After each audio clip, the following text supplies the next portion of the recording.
Good evening. This is the Walpole Zoning Board of Appeals. Tonight is Wednesday, August 7th. It is 7:05 p.m. And the first case we have tonight is case number 24-12, Wall Street Development Corp. For Union Square Village, 7 Brook Lane, appeal of the Planning Board's June 26 site plan review decision for the aforementioned development, and this is under section 13.14 of the Walpole zoning bylaws. I believe And I will be recusing Judy Conroy is going to step down for this. So this is an appeal for property located at Union Square Village, 7 Brook Lane, Walpole, within the general residence zoning district. Applicant is requesting an appeal of the planning board's June 26 site plan review. And we have some correspondence from Mr. Petrosi that is the applicant. He's entered that into the record. We also have a response from town council, who has advised the zoning board on this. And with us tonight, we have town council, Mr. Pucci. George, good evening. Good evening. And do you have anything you want to add at this time? I don't, no. Do you have, I assume you have Jonathan's opinion about the jurisdictional issue? That's right.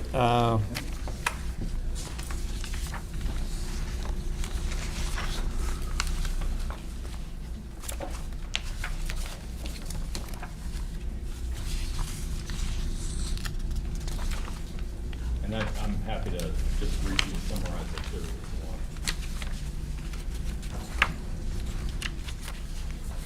you want. If you want to summarize it, that would be helpful, because, I mean, it came to you,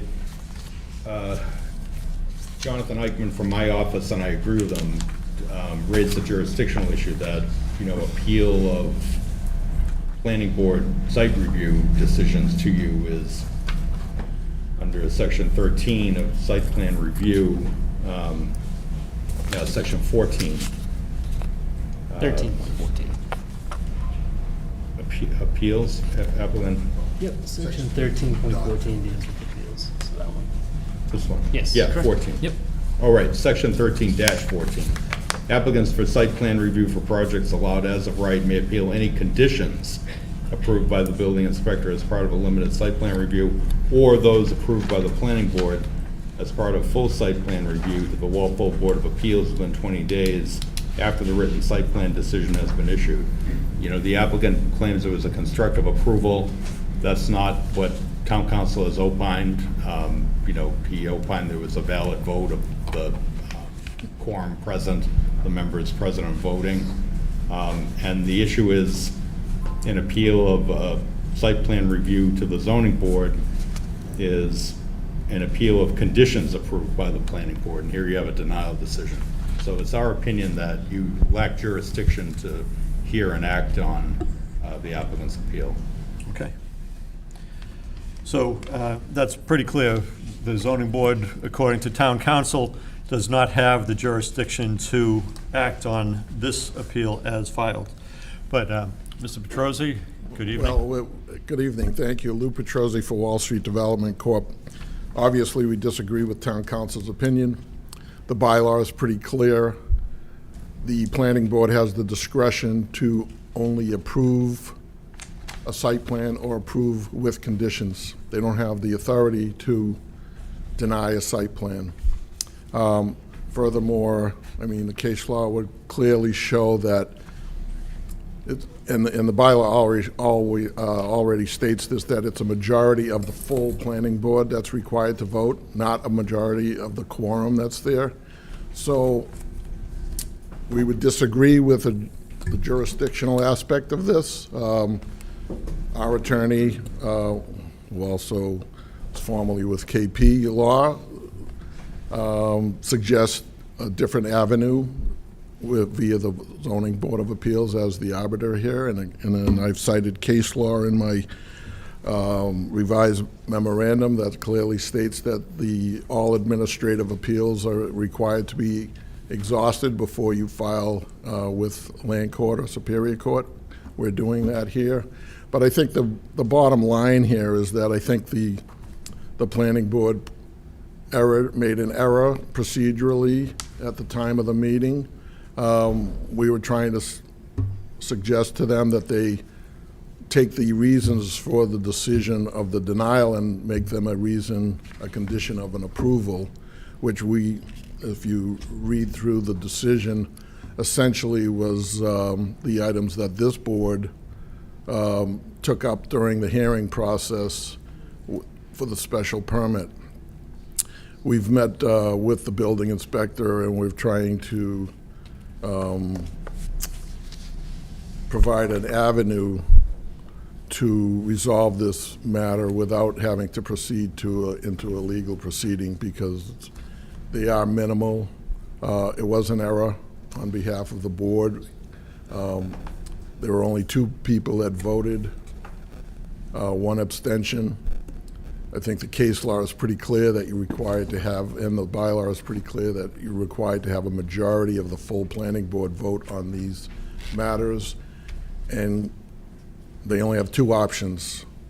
They have the option to approve it or approve it with conditions. And we're here to ask the zoning board to intervene so that this matter can be resolved without proceeding to a legal process. But quite honestly, I'm surprised that the town council would say that it would be only a majority of the quorum that was present, because that's clearly not what's in the bylaw, and that must not have read the bylaw. Okay. So that's really kind of it. I also provided a letter that was submitted to the building inspector, which identified the reasons that this planning board cited for its denial. We've highlighted in red a response which addresses each one of those reasons. And unfortunately, the planning board did not have the most recent plans. We filed the application in May 13th. They were reviewing a plan that was dated April 26th. There were 3 revisions since the date we filed it and the date of the hearing. The hearing wasn't until June 20th. During that period of May 6th to June 20th, the plan had been revised for the zoning board and for Conservation Commission 2 or 3 times. So they really didn't have the most recent plans at the time. And so it was unfortunate that from that standpoint, it wasn't a full board and there wasn't an opportunity to discuss the revised plans at that time. So we're just looking for an opportunity to resolve it. You know that this has been around for Tonight, quite we're a not while. talking about revised plans or anything like that. No, no, Really, what's before the zoning board is whether we can hear the appeal that you've brought forward. And town council has reviewed it and then even reviewed it again with your subsequent submissions as far as why, the things that you just stated, why you feel that it is. But town council has still advised us that it is not within the zoning board's jurisdiction to review this. May I ask? I just wanted to note too, he can go back to the planning board on those issues that he just mentioned, about the plan and all of that. There's nothing precluding him from going back to the planning board, having them act on it. So it's a matter of jurisdiction for you. Right. As to whether you have jurisdiction to hear something that's either a constructive approval, as he's saying, or a denial. You have a jurisdiction over conditions that they impose. That's our opinion. And there's no conditions. Right. That's the point. Mr. Chairman, can I, through you to town council, I mean, if the bylaw specifically says that it's a majority of a full board, full planning board, how do you justify? This board doesn't have jurisdiction. I'm asking you the question. I'm answering you the question. They don't have jurisdiction to hear your appeal. Okay, so what would you say that the vote I'm was? not if- going to give an opinion beyond that. They Okay. don't have jurisdiction is our opinion. Okay. And that's been made clear to me through not only town council who's sitting here, but another member of the town attorneys with KP Law, that we don't have jurisdiction. So, that being said, I don't think it's appropriate just to continue talking about it. Oh, because you we can make don't- your, we you can don't make have your decision. I'm jurisdiction. not, listen, don't matter to me whether we go to court or not. I mean, it's just, Or- it's foolish. Or, Patrick, what's the other Well, I option? think the Attorney Go back Pucci to the mentioned planning it. board. You're allowed to resubmit. We're not going back to the planning board,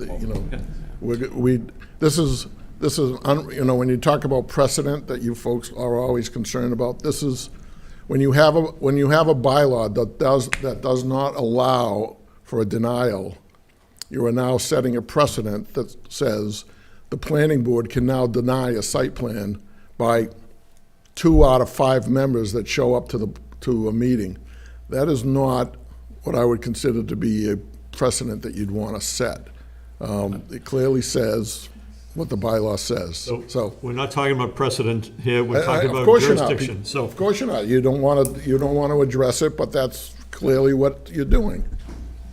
Town council is incorrect. I'd rather go to court and prove them wrong. You can go to the planning board. You don't have to go to court. No, there's, Spend your money however you want, but you can go back to the planning board. It won't cost you a dime. Okay, it's, okay. so, it's been made typical clear arrogance.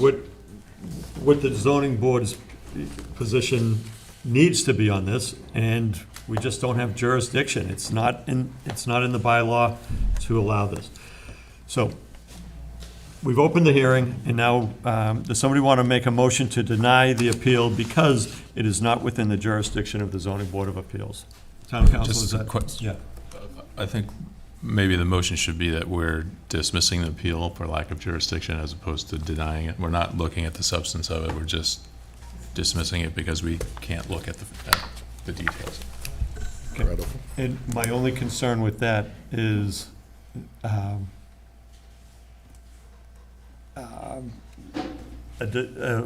a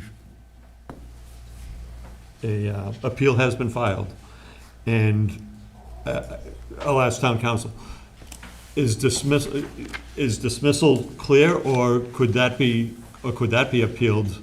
And I don't think it really matters. I mean, you've opened the hearing, you heard from the applicant. I think denying it for lack of jurisdiction is fine, as long as the board agrees. I mean, you can go ahead and act on it substantively if you want.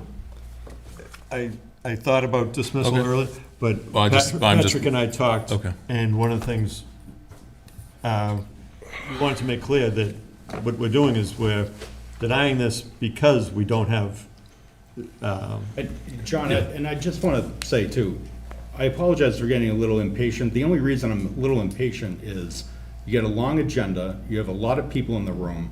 This issue was raised with the applicant well before tonight. His counsel had the opinion from Jonathan Eichman. They went back and forth. Jonathan set it out what they could do, that they never even had to come before you or consider a court action or any of that.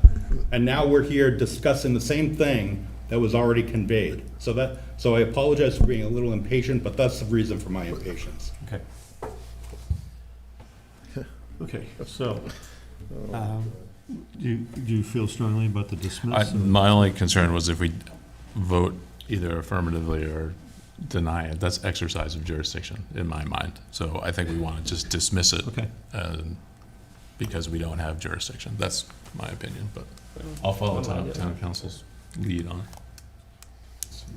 Yeah, I don't really have a problem with it, but, Okay. I mean, I would typically say deny the appeal. Okay, then let's do that. So, what I had read before was, does somebody want to make a motion to deny appeal because it is not within the jurisdiction of the zoning board of appeals? Mr. Chair, Yes. so you do have an open meeting, hearing right now, so you probably want to close the hearing first before voting on the motion. Okay, thank you. Okay. Does anybody have anything else to add on this? Okay. Does somebody want to make a motion to close case number 24-12 on the appeal? Moved by Drew, Second. second by Mark. Any further discussion on closing? Okay. All those in favor of closing the hearing, please say aye. Aye. Opposed, abstained, so carried. Okay, and thank you, Patrick. Voting on this will be the 5 regular members. Well, you're missing one. You'll need to appoint either Mark or Tim. Mark will be voting on this. Okay, so the motion I had mentioned before is a motion to deny the appeal because it is not within the jurisdiction of the zoning board of appeals. Does somebody want to make that motion? So moved. Moved by Drew, Second. second by Mark. Any further discussion? Town council, are you comfortable with that? Okay. All those in favor of denying the appeal, please say aye. Aye. Opposed, abstained, so carried. Okay, that appeal is denied. Okay, next case we have case number 12-11, Wall Street Development Corp. for Pinnacle Drive. This is the comprehensive permit under Mass General Laws 40B, Section 20 through 23, to allow construction of 28 townhouse, non-age restricted condominiums. Just one. And Mr. Petrosi, what do you want to do with this? So, Mr. Chairman, I just provided a letter to continue the public hearing until, what did I say, October 9th? And the extended time for the, close the hearing until December, what's the 20th. date? December 20th. 20th, yes. So I think it would be,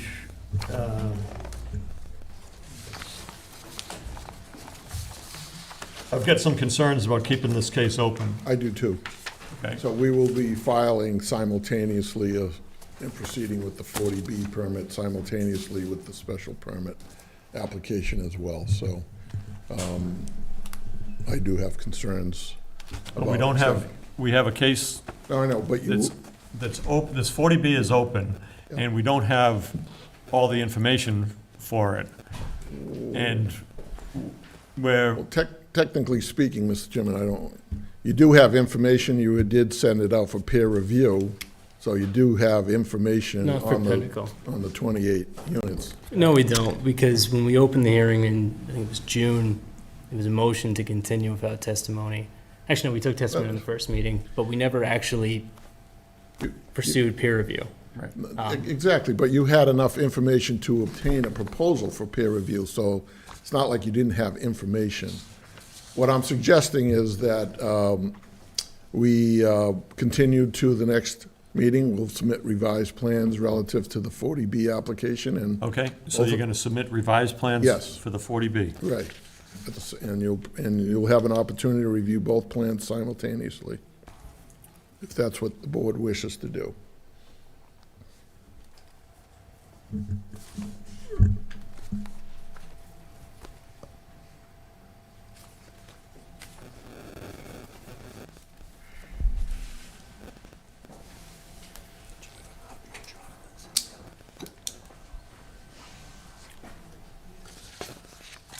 Okay. Town council.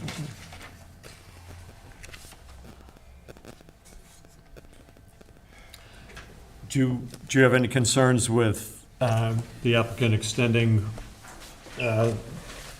until October 9th? Is that a meeting night available, Patrick? It can be any night, by the way. I mean, that was the night that I picked out as a Wednesday, so. I mean, October 9th is the second Wednesday. That wouldn't fall into the meeting schedule.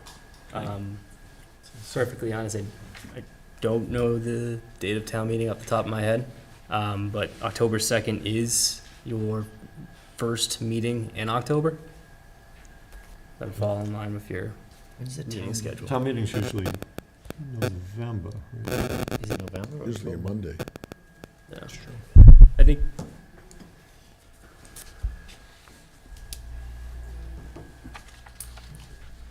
So, If you want to do the second meeting in October, that's fine as well. Whatever that date might be, that'll be the 24th or 23rd.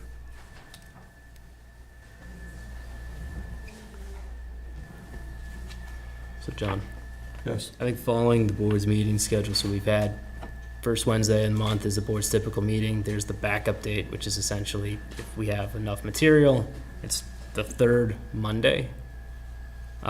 In this situation, it would be the 14th. okay. That's holiday. That's- Oh, is it a holiday? That's Columbus Day into, Okay, sorry, actually the 21st. Apologize. okay, so go out to the 21st. Yes. Yep.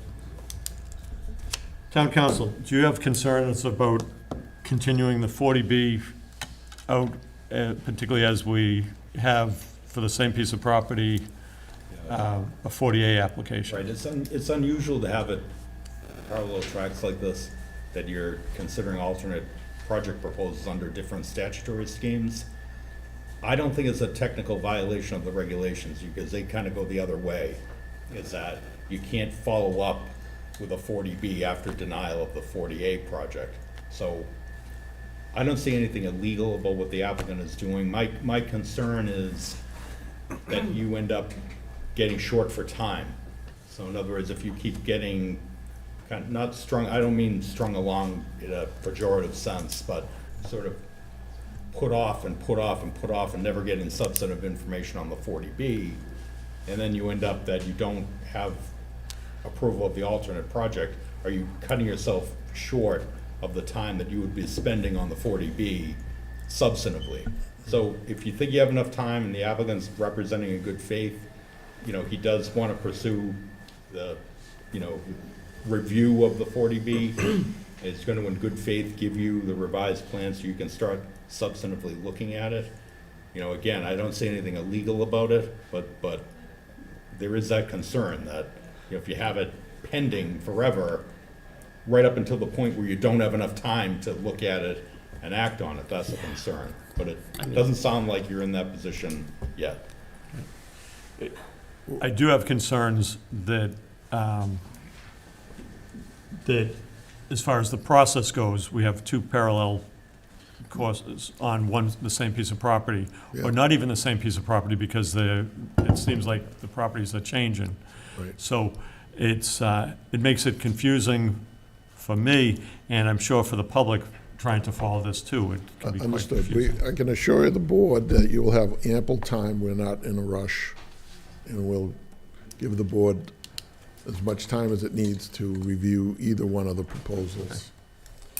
Okay, and also, seeing that we changed the extension of, for the hearing to October 21st, it would be helpful if we extended this out to December 31st, Sure.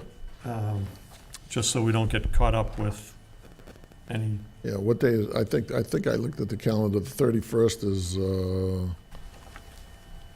31st is a Tuesday. oh, it is. I try to keep it subsequent to a Wednesday meeting that you'd have, so if you want to go into January, the first week in January, that's suitable too. So that would be, the first meeting we would have in January would be January 8th, Yeah, 2025.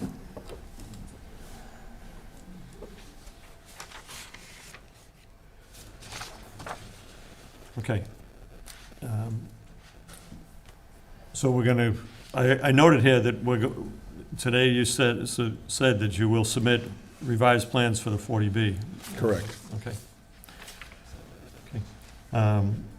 Does somebody want to make a motion to continue the 40B case for Pinnacle Drive until October 21st, 2024, with an extension of time until January 8th, 2025?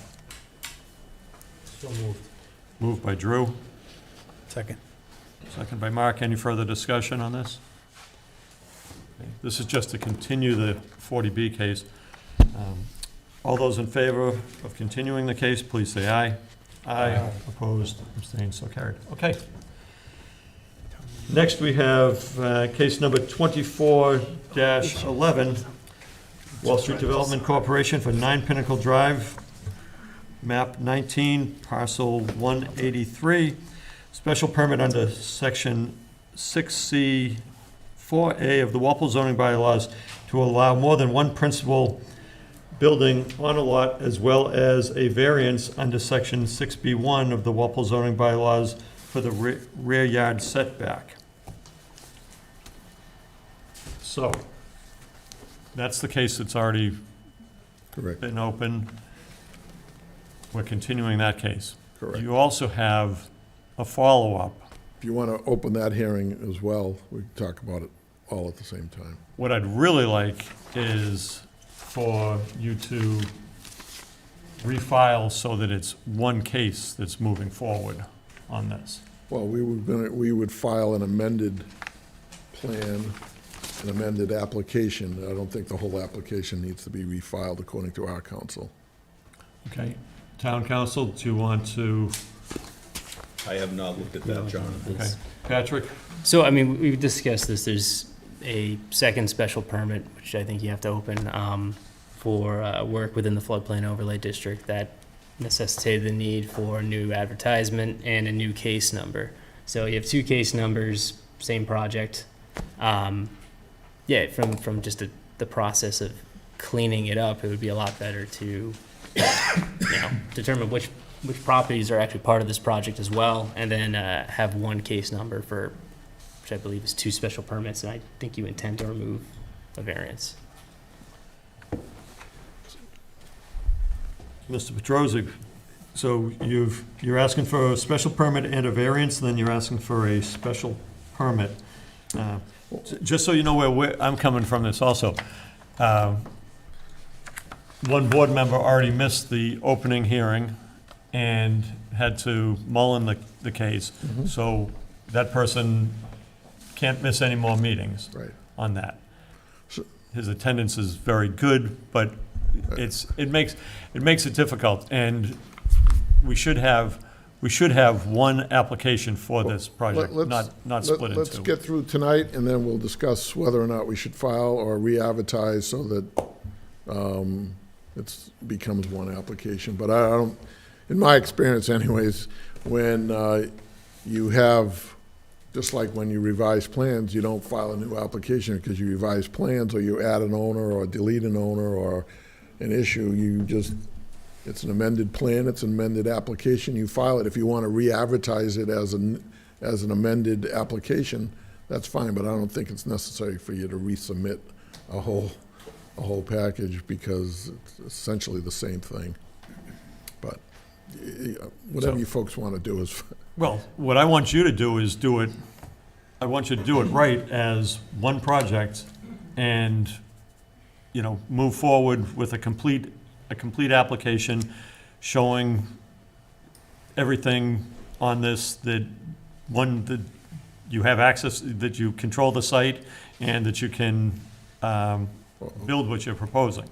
well, I think that I provided that evidence, and so, are you saying you don't want to have a hearing tonight? No, I want to have Okay. we've already started this hearing. We have a lot of people here Right, for well, the it's- hearing. Right. But what I'm saying is that it's confusing the process, because you have 2 cases going for what should really be one case. Well, unfortunately, we weren't told at the beginning. Nobody picked up on this floodplain thing until well into the application, so it's just an unfortunate set of So, circumstances. One of the So, things on that, you say you weren't told. It's your job to know what you need for, That's or not our relief. job. The application goes to the zoning enforcement officer, they review the application, it goes to your administrator, they review the application, it was accepted, the application was accepted, it was an oversight, so, it was an oversight on on your everybody. part. Mr. Chair. Why do you, listen, I don't want to get into whose fault it was, okay? Can I interject just one quick? So I think where the confusion is we have some information that I'm assuming you want to discuss that's not presented yet, which I believe you wish to include an additional parcel to the application. I'm ready to discuss the project. If you're interested in the project and whether or not it's a new application or an amended application, the facts aren't going to change, the circumstances aren't going to change. I think you should just hear what Okay. the remarks are and then decide later on. I mean, we have these situations where there's an election and new people get elected to a board. You don't have the same number of votes. You don't resubmit, you re-advertise and notify abutters. It's just the way it's done. Okay. So, but anyways, so So at this time, why don't you proceed with explaining? And what we're talking about right now is the case that was opened last month, and this is about the special permit for one principal building on the lot and the variance for the rear yard setback. yeah, That's what we're talking about yeah, now. more than one. More than one. More than one. So, just for history purposes, Wall Street is the owner of the property that's known as 9 Pinnacle Drive. I show it here, highlighted in red, runs along the southerly boundary of Bird Pond. Originally, we did request a variance because it's kind of a strange description of the property being, it says the high water mark of Bird Pond in a certain year, in 1989 or something. But it wasn't clear that what happens if the water line goes down, does that extend the property? So initially we filed, as part of our application, a request for a variance for a rear yard because most of our homes would be backing up to the pond. And since that time, we've reached an agreement to purchase the pond. So we will be purchasing the pond and adding that into our application, and that will eliminate the requirement for a rear yard variance. So that will be part of our amended application or reapplication, however it's considered. So basically, in red here, you see the perimeter of the property that we've own, and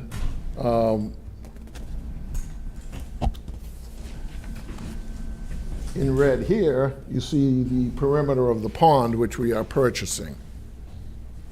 So that will be our total acreage. The pond is, I think, approximately 18 acres. Our site is roughly 3.6 acres. We're not seeking an increase in the number of units as a result of having the pond as part of our square footage. We've been working very diligently with the neighbors on Pinnacle Drive and in that neighborhood to develop a single-family development. And we've based the number of homes to be built based on the density that is permitted under your bylaw as, I think it's 1 unit for every 10,000 square feet. So we've based that on the land that's there, 3.6 acres is what we're proposing to do. Site plan that we're contemplating looks principally like that, with a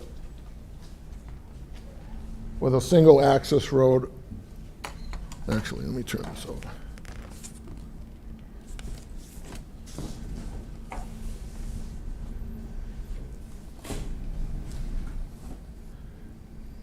It's a single access road off of Pinnacle Drive. It's the last vacant lot that's on Pinnacle Drive. We're proposing to construct a comparable single-family home along the frontage of Pinnacle Drive that would be consistent with the rest of the neighborhood that's on Pinnacle Drive. And then the balance of the site will be accessed. There'll be 15 additional single families, detached condominiums on the site that will border the pond. Now, as part of in order to do this development and work with the neighbors, it was necessary, and meet zoning requirements, it was necessary to reach agreements to purchase a couple of strips of land belonging to the abutters at 3 and 7 Pinnacle Drive. So what you see highlighted, the previous owner had done some things with lot lines that was kind of crazy, but in green belongs to 7 Pinnacle Drive, and orange belongs to 3 Pinnacle Drive. So in order to purchase those properties and keep those properties in compliance with zoning, we are doing some form of land swap that will keep them within the requirement of 15,000 square feet of land that is required under zoning in that district. So, and I'll get to that in a second. But essentially, it's a single-access drive with stormwater management, infiltration underneath the roadway. There are a number of things that are going on with, I don't know if you folks follow this, but, you know, there's a number of things going on with the pond and the disposition of the pond and the dam that's controls the flow of the pond. So those things are being currently discussed with the town administration and the Office of Dam Safety at the Massachusetts Department of Resources. We will be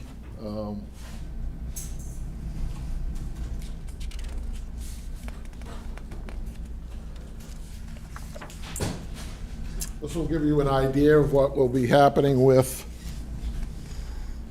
the parcels that are being purchased along the pond or the strips. So highlighted in pink is the strip that belongs to 7 Pinnacle. They will be getting the orange, and you'd say, well, why isn't it, doesn't look equal? Well, that particular property already has 17,000 square feet. So when we take away this strip, all that's required to keep them in compliance is another, 12 or 1,300 square feet, which we will be adding to the rear yard of their property.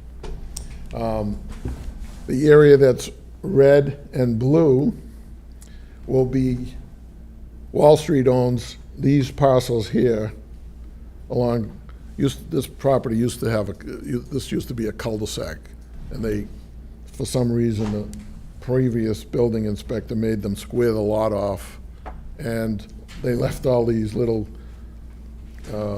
curvatures of property as extra land, which Wall Street now owns. So these properties will be going to this 3 Pinnacle, and then a portion of the remaining requirement to keep them in compliance will be in red.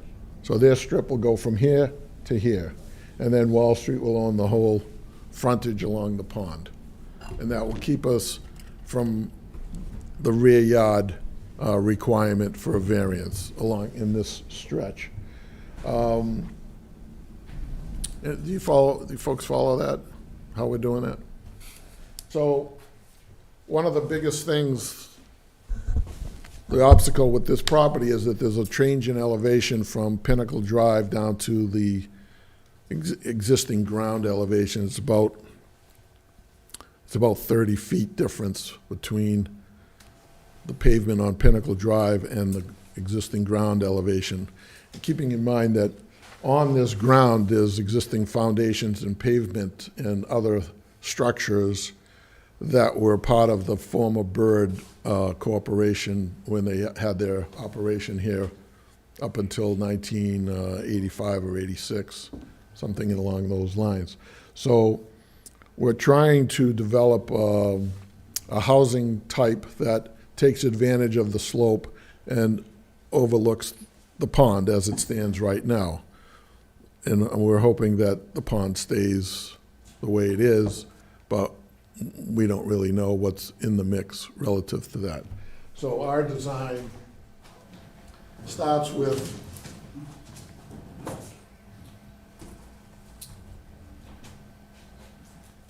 what we're calling an inverted style of home, where instead of going up to your bedrooms, you go down a level, and then and then below that is your basement. So this will be the rear of the unit.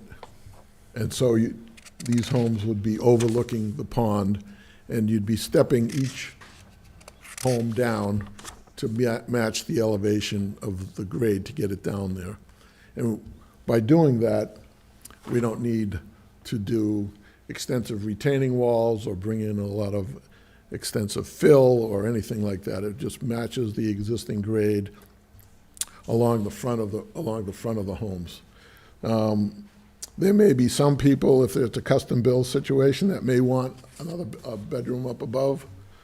That's a difference, but our main goal is to develop it so that it takes advantages of the contours of the property.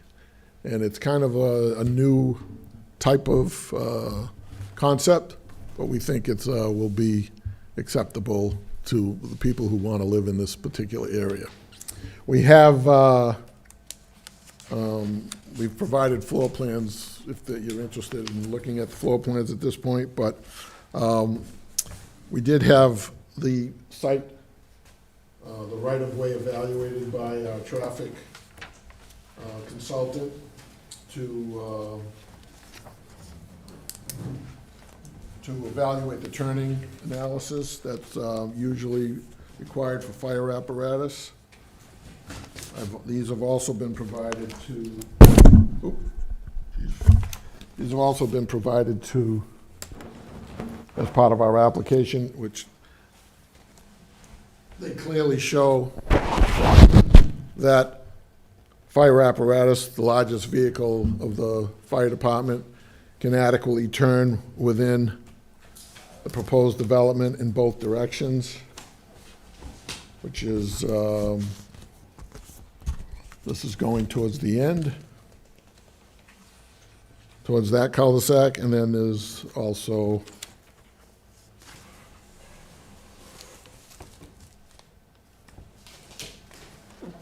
going out from that direction as well.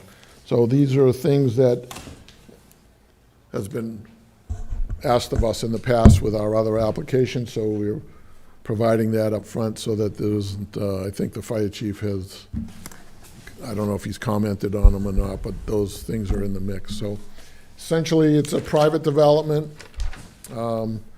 16 units, town water, town sewer. We have sewer availability off of the property, the Rose Court, or the, what do we call that? I forget, drew a blank. Yeah, that's it, Rose Court. Rose Court. There's a sewer line that's dead-ended right here that we would connect into. And the town water would be from Pinnacle Drive. And we haven't had any conversations yet with the water and sewer commissioners as whether or not there's a looping requirement of some sort for the water. But essentially that is it right now. We do have to do some testing for stormwater management. We have some earlier testing that was done several years ago. We do, in order to reassure myself that we've got something that's designed properly, we're gonna be going out there again to do additional testing, both for this application and the 40B application. And we think it's a good project and a great location. And we're hoping that the zoning board, we do have, obviously, other jurisdictions here. We do have to go in front of conservation for this project. And they have jurisdiction over some bordering vegetated wetland that's along the pond. And also this floodplain, there is some excavation that's going to be going into Let's that. not talk about the floodplain because that's on the second part. of the hearing, and that's your doing. It's not, it doesn't matter whose doing it is. You could have opened them both at the same time, so. So essentially, that's all I have to present tonight. We'll know more when we meet again, because I think there's a public meeting on the pond that's going to be September, early September, from what I understand. And we'll have some sort of idea whether or not what they're going to be doing with the pond. And that will have an impact on our permitting with the Conservation Commission, and whether or not there actually is a 100-year flood elevation there, because if the pond goes down, there is no flood elevation there. They'll revise the map to accommodate that. So with that, any questions that the board may have, I'm happy to respond. Okay. Board members, any questions? All right, now.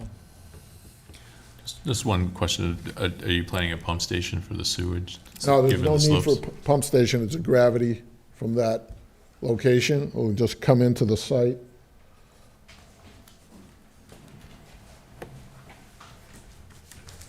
It's just going to come into the site from here and then extend down, but it'll all be gravity Gravity going back. out. Thanks. Anybody?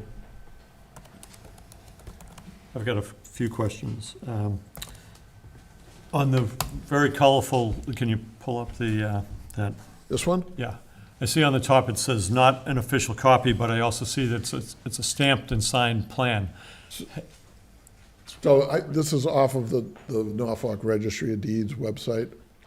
So in order to get a recordable plan, in order to get this plan, this is what you get unless you go down to the registry and get the actual copy of the plan. So if you want that, we can get that, but No, have you already made the property transfers with? no, Okay, so this is, what we're seeing here is proposed. proposal. Yes, So, right now, you talk about sewer line connection. You can't make a sewer line connection because you don't have that property right well, now. we have agreements to purchase those properties, and we have authorization to be here representing that we make those properties part of this application. So everything it's conditioned, obviously. We buy the property, we get the sewer, and they get other things that we're proposing to do for them in addition to what we show as comparable land swap. Okay, so everything is conditional. We would, if approved, the zoning board would condition it that Absolutely, you have to acquire these parcels Sure. as Yeah. you've shown. yeah. And we'd have to draw new A&R plans and submit to the planning board. They'd have to endorse. Yeah, there's a few steps that would have to go through, and that would be presumably a condition Okay. of your, hopefully approval of your decision, What is the grade on the roadway as you come down into the site? John, 7%. 7% grade?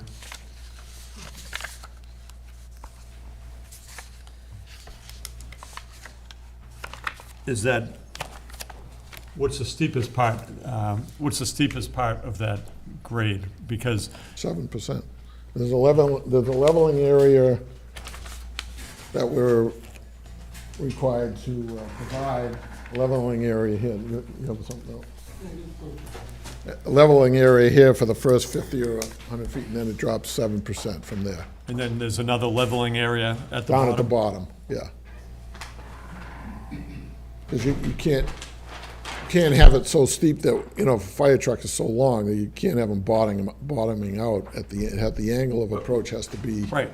certain level. And we know that. There's that, and we'll get to that question coming up about fire trucks.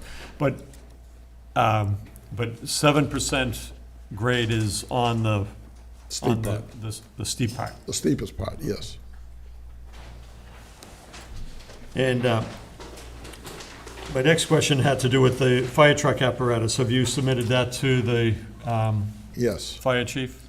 yes. Patrick, do we have any comment back from the fire chief on that? Didn't get comments back from the fire chief yet. So I just to think kind of, he left a message there. I think I got a message on there that just wanted an updated, wanted to make sure the stamp from the traffic engineer was up to date. to check my email, I didn't get the comments submitted to Yeah, it me. was, I don't know, it was posted on the, I'm looking at the website. oh, you are? Yeah. Okay. I was reading it wrong. So, yeah, obviously at the last meeting, we technically opened the hearing. There were comments received from Planning Board, Board of Health, Conservation Commission, me, and I think a letter from Conservation Commission. Nothing from fire. Nothing from fire, but if it's through the permitting software, I'll have to double check, but I didn't get anything emailed to me, which I usually do from fire. I just want to make sure that the apparatus that you're showing is the correct apparatus. We've run into that before where Yeah, we it wasn't the corrected that. correct apparatus. So, Mr. Galasso, what's the starting elevation at the entrance to the site? So I know it's gonna be hard for you to see this, but That's- I don't need, okay. I'll just try to show it to you. So it's 138 here, and then it's 136 here. So we designed this driveway as if it was a street that we would be designing for the planning board. You're coming onto or off of a street because, you know, it snows here, it might snow again some year. So you want that to be no more than 3%. We usually try to get that somewhere between 1% and 2%. And then you can change that grade to, I think the planning board goes up to 8, but we kept it at 7. So the first part of this is 2%, and then from here to the bottom, it's 7%. So we tried to mimic as best we could the planning board regulations, because that way it's easy for me to explain it to you, why we think it's acceptable grades.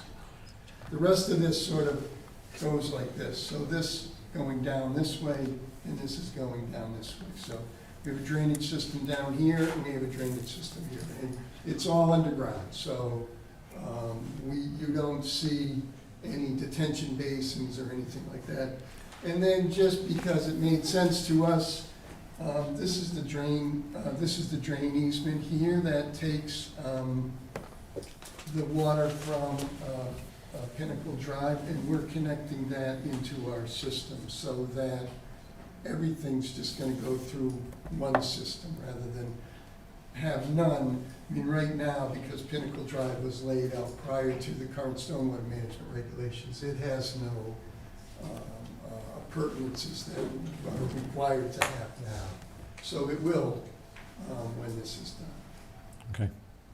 So, You said, the numbers I thought that you said was 138 to 130, so so it's 138 here and it's 128 down 128. here at the very bottom. So it's dropping 10 10 feet. feet.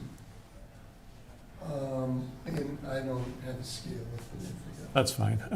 But it's a 10-foot. It starts at about 2%, no more than 3%, I know that, because we can't do more than 3%. And then it goes to 7%. And then down the bottom, it's another 2% in the landing area? Whatever. Yes, yeah, right in here, Okay. all right? And then, like I said, and then it's kind of draining off of this way and draining off of this way, so.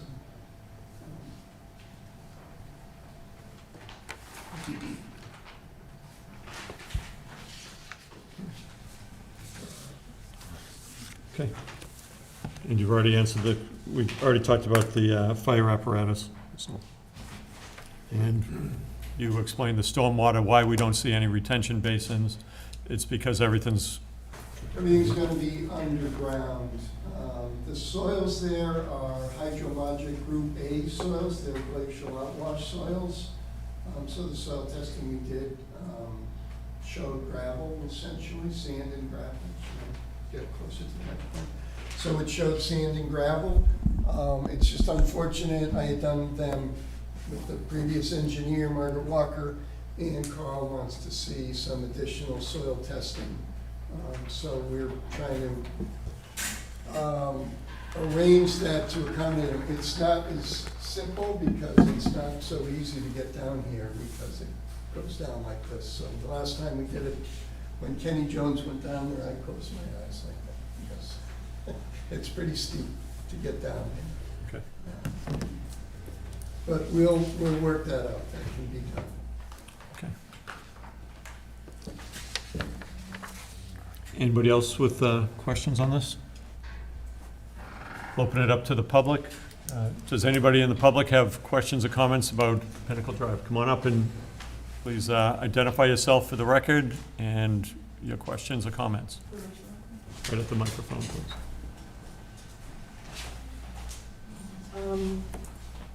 My name is Debbie Driscoll. I live at 27 Pinnacle Drive. And contrary to what Lou says, I think it's a terrible project and a terrible location. I mean, you have the signs that say, "Keep Walpole beautiful." And I'm not even sure how we got to this point because I thought you couldn't build within 200 feet of the river. So now, why are we building houses? Walpole owns the land on the other side of the pond. I don't understand how he can buy the pond. And it sounds like are you gonna drain it? I mean, so, that's all I have to say. So let's answer the first question. The Rivers Protection Act, that's what you're talking about, 200 feet from the river?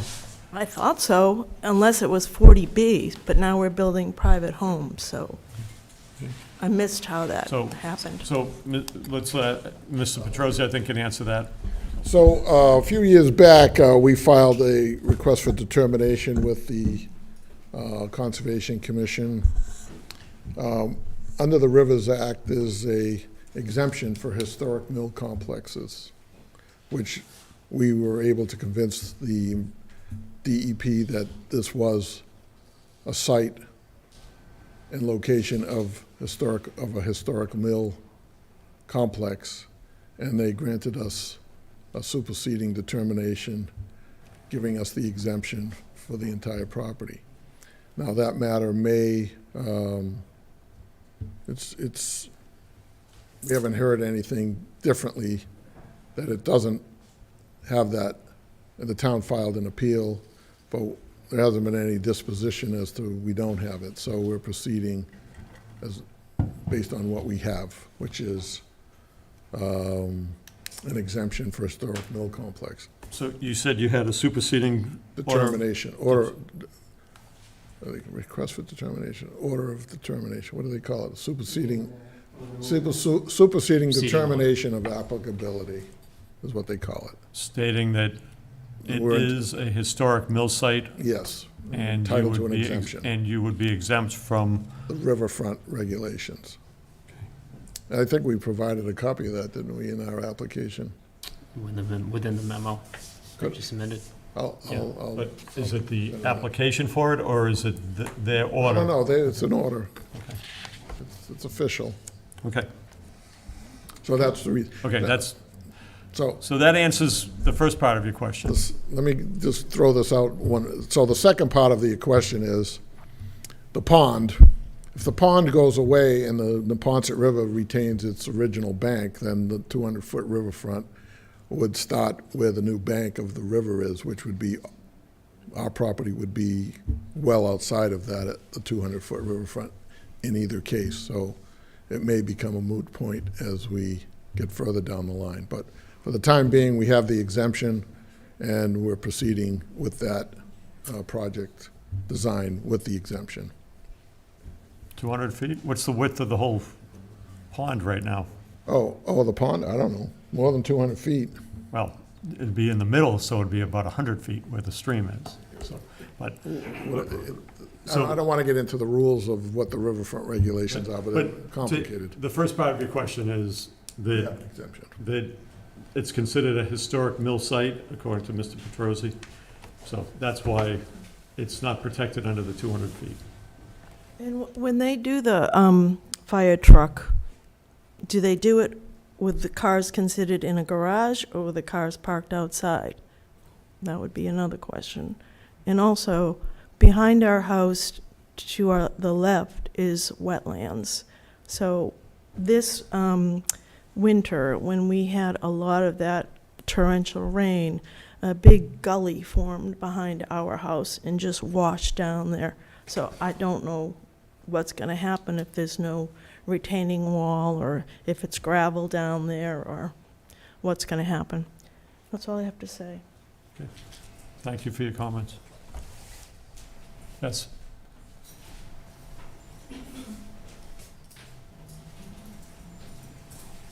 My name's Giovanni Carpino.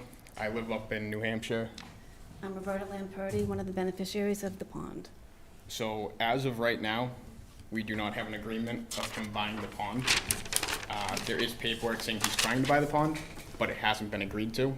So as of my understanding, he would still have to get a variance for the back part of that property.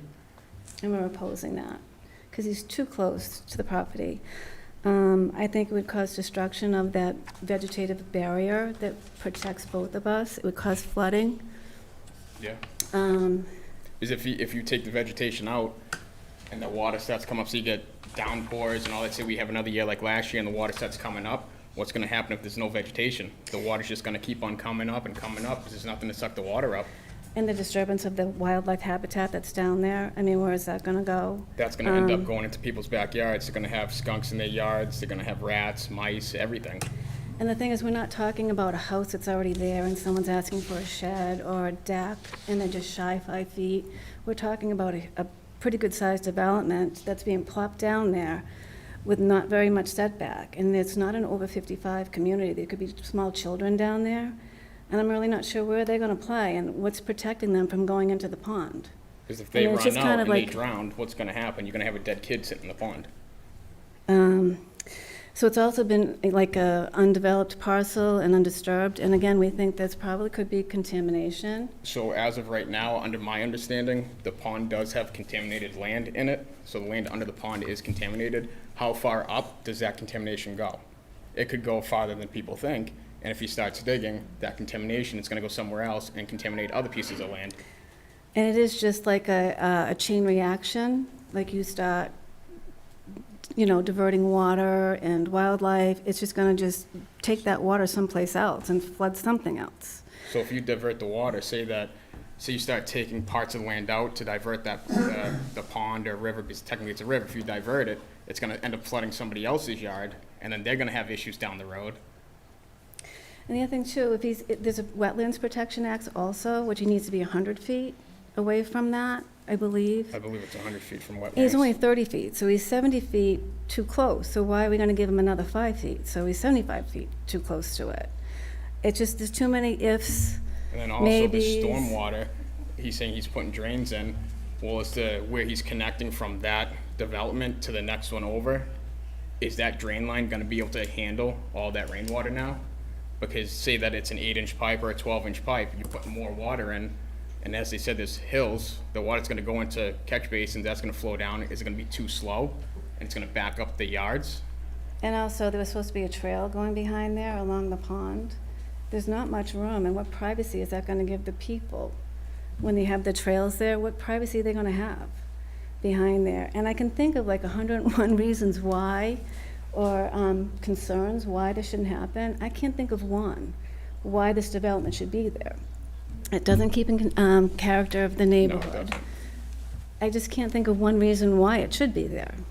I can think of 101 reasons. We can go on and on about the contamination and the water flow and changing the damage to the economic, what do you say, how do you say it, like, just the wildlife and all of that, the environment. I just think it's just a really bad idea. And then also, And he can build something else there. Yeah. It doesn't have to be this. That's the other thing. He can build something else there. It doesn't have to be this size and that location. and also you're putting those amount of houses on, they're gonna have, as he said, he's gonna connect sewer. Is that sewer going to a pump station in Walpole? Is that pump station gonna be able to handle more flow? I used to work for a sewer department, and we had to make sure those units that go in that station can handle all those new units. If they can't, You got to put bigger pumps in, bigger wet wells in, to be able to pump them out. And if it's not going into Walpole, it's going into Norwood with their pump stations, pumping them to the MWRA, are their stations gonna be able to handle that much more flow?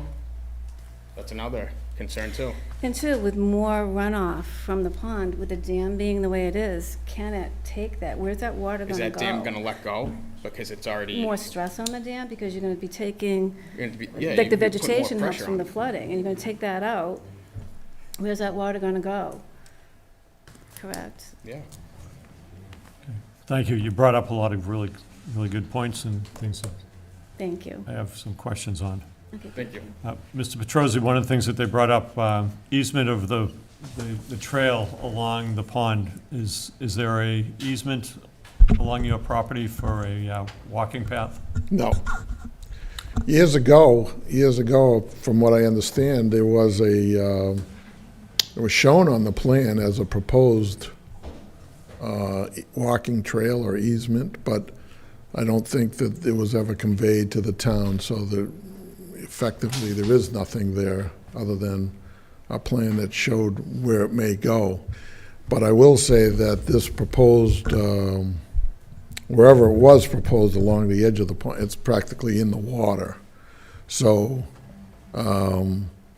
we'll have that conversation with the Conservation Commission, because they will have to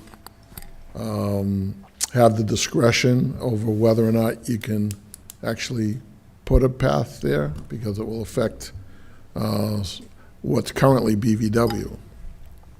So we'll have that conversation, because I know that there's a very strong interest in having something continue around the pond if it stays the pond.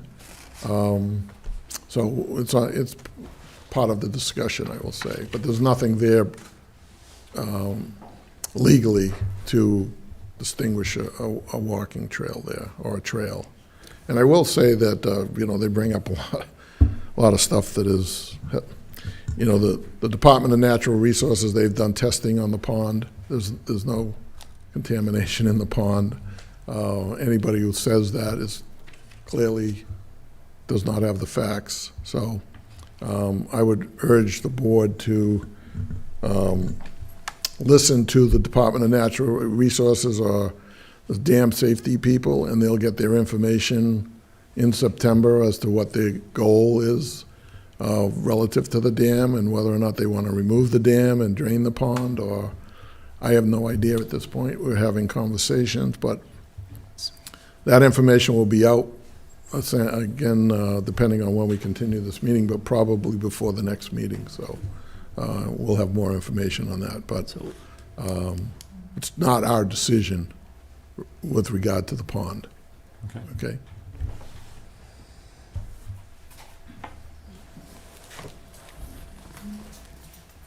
So the contamination that he says it's not there, when they did the dam report, it actually shows that there's contamination in that land from the dam report. So there is contamination there. Do you know do you know the dam report name or anything about that? Just come on up, please. Thank you. It was on that PowerPoint that I remember seeing about the dam. They did this whole PowerPoint, and they listed all the different contaminations that were in the water. And I can't remember, I can probably look it up to see what it was. Chair. It was from the town. I think it was a PowerPoint that it was presented. Okay. Thank you. Thank you. Mr. Chair, just to interject, would it be practical to ask the applicant to provide that information to the board in terms of contamination? Yep. Yeah.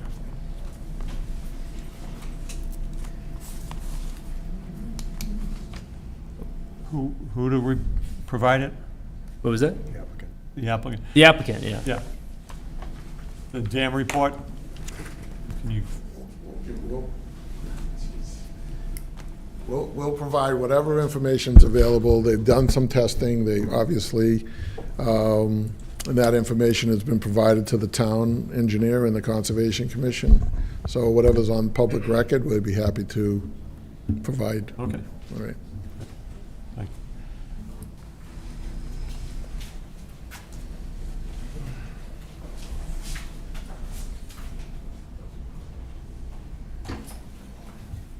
Good evening, Mr. Chairman. Judy Conroy, 455 Elm Street. I have 3 points. First of all, I appreciate the prior speaker asking about the Rivers Act. To the best of my knowledge, the Neponset River flows behind the Gilmore Grain, behind Watson's, underneath Main Street, through Plimpton Street, to the Bird Pond, named Bird Pond, continues on underneath underneath Washington Street, and is still called the Neponset River, all the way to Boston. Okay? There was a gentleman here, who I don't see here tonight, from Rose Court, last week at the last hearing, asked me about the Rivers Act and why we weren't enforcing that. He said he had extensive experience in real estate redevelopment related to the Rivers Act and restoration of historic mill buildings. And he said there's no building there. He did not see how the Rivers Act did not apply. The box shop burned when I was in high school. Okay, class of 74, over 50 years ago. There's no building there. I believe that the Historic Mills Preservation Act was to restore existing buildings into apartments and retail. There's nothing there. So I would strongly ask, and I don't know who, for someone in this town to challenge the, quote, DEP superseding order of super conditions that is very old now, that says this Rivers Act doesn't apply. Let's see it, let's challenge it, because we wouldn't be here talking about this project, because it's like unicorn dust. There's nothing there. Nothing. Okay? Point number 1. Number 2 is more of a procedural thing. If in fact the applicant is purchasing additional land and is then going to do a filing of an A&R, maybe, does that not require a new filing? Because it is a change of project. Yes, it would, because it would also require new advertising. New To advertising. the abutters. Okay. So, once again, the cart is before the horse. And we're sitting here taking up expert time, town time, legal time over something that isn't really a full and complete application, because it's going to change next week. It's always changing. You know that. We all know that. Okay, third thing.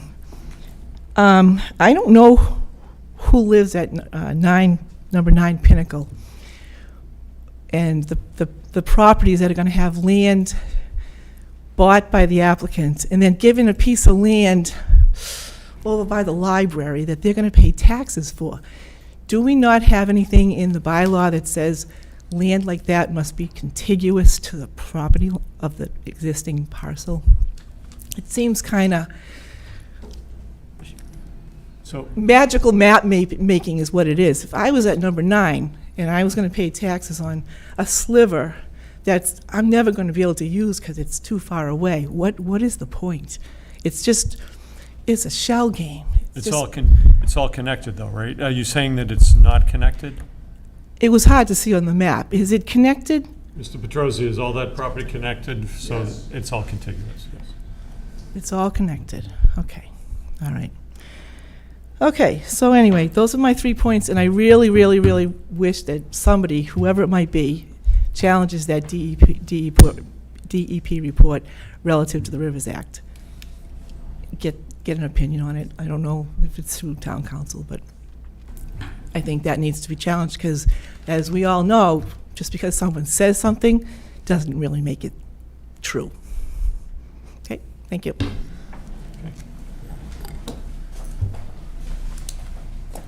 Anybody else? Okay. So, Mr. Petrosi, do you want to continue this hearing? Mr. Chair, I guess I kind of want to back up a little bit. So if the applicant does intend to provide this new parcel, it affects both the applications, which we haven't actually opened the other application, the other case for work. That's what I wanted to do next. but- Yep. Okay. whether he withdraws and applies as one application or modifies, he needs to re-advertise. So however we continue this, I think it's more, we need to keep that in mind, I would say, in terms of if the case is going to be continued, we really need to re-advertise for a date that is able to meet the advertising schedule, really, for getting in the paper. Because it affects both hearings. And also with that information in terms of ownership, the applicant did provide an updated application. We didn't have a filing fee with it, but that was supposed to be for discussion tonight, so that information also needs to be provided for the other case under 11.3B. So both applications need to be updated to reflect the new parcel. Right, and that's what I started talking about at the beginning. So we're now going to continue this case, and then we're going to open up the next case. And this is because it's not all done as one hearing. And it sounds like if you do acquire the pond, at some point, you're gonna have to re-advertise that. We're gonna file an amended application. What the board decides to do with it, whether you want to re-advertise or consider it a new filing, that's up to the board's discretion. So we consider it an amended application. You may consider it a new application. I don't see the distinction, but I do, because in either case, we do agree that it would have to be re-advertised, and if you want us to renotice the abutters, we're happy to do that as well. Okay, so that's where we're coming from. I mean, we've talked about it, and to us, it's an amended application. We're adding a piece of property and an owner to the property. That's the only thing we're adding to the application. Where you think that this is some complicated issue that requires re-notice or refiling, I don't think that's the case, but. you're gonna have to renotice. Fine, we You never. already said, so renotice and refile. Re-advertise. Refile, too. Okay, so, Patrick, what do we have for a continuation date for this? One second.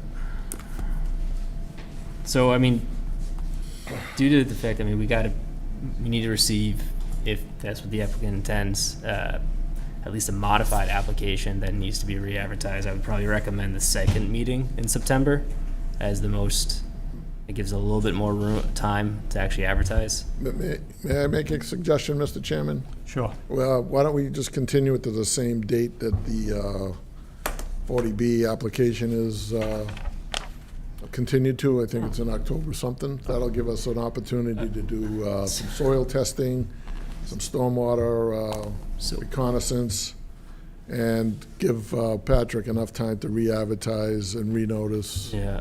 abutters. So that's what, 2 months or 60 days away? Yeah. Does that work for you, or? No, it does. I had a conversation with Mr. Major because I wasn't sure of the town meeting date. Town meeting is actually October 21st. So tell me what, So, I mean, you want to go back to the other one and set another date for that, or? well, it's already closed. I mean, actually, no, we can bring it back. Excuse me. Can we reopen it? Well, it's not closed, so we would just go back to it in order to amend the continuation. Date. And we have October 2nd is October 2nd is First still available. Wednesday. Yeah. October 2nd? October 2nd, because of it that is still within the board. It's a regular board meeting. It's the first Wednesday of the month.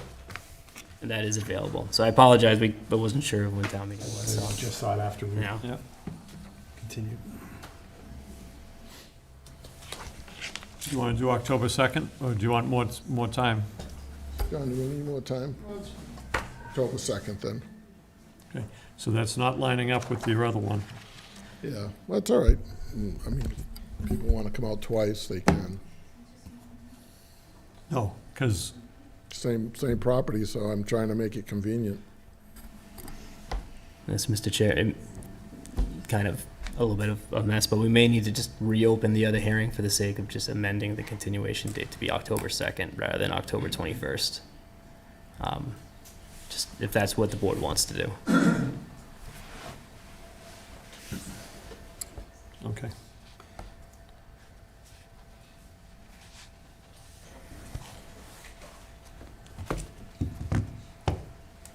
Okay.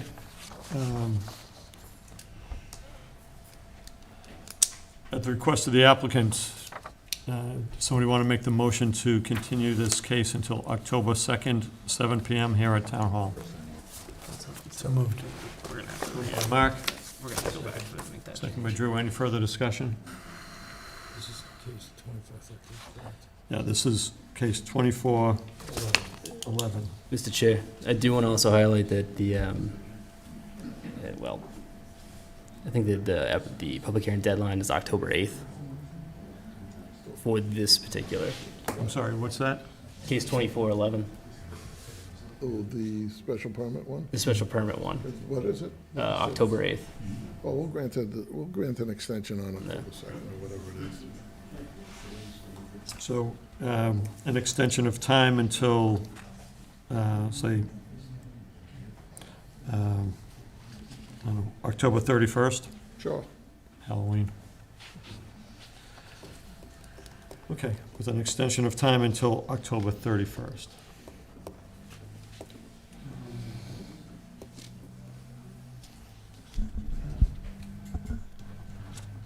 Somebody want,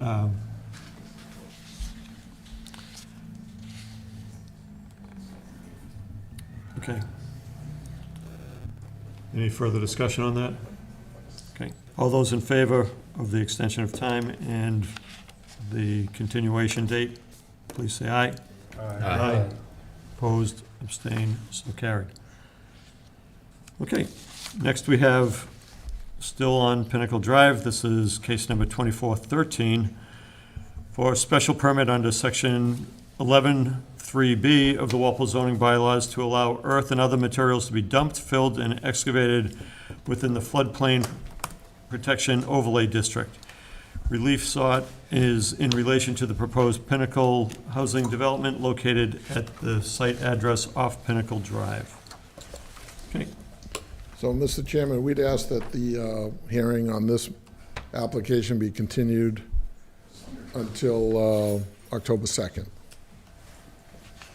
with a continuation of time until October 31st? That one's actually, because I it came know. in later, Okay. it's Okay, November 5th. okay.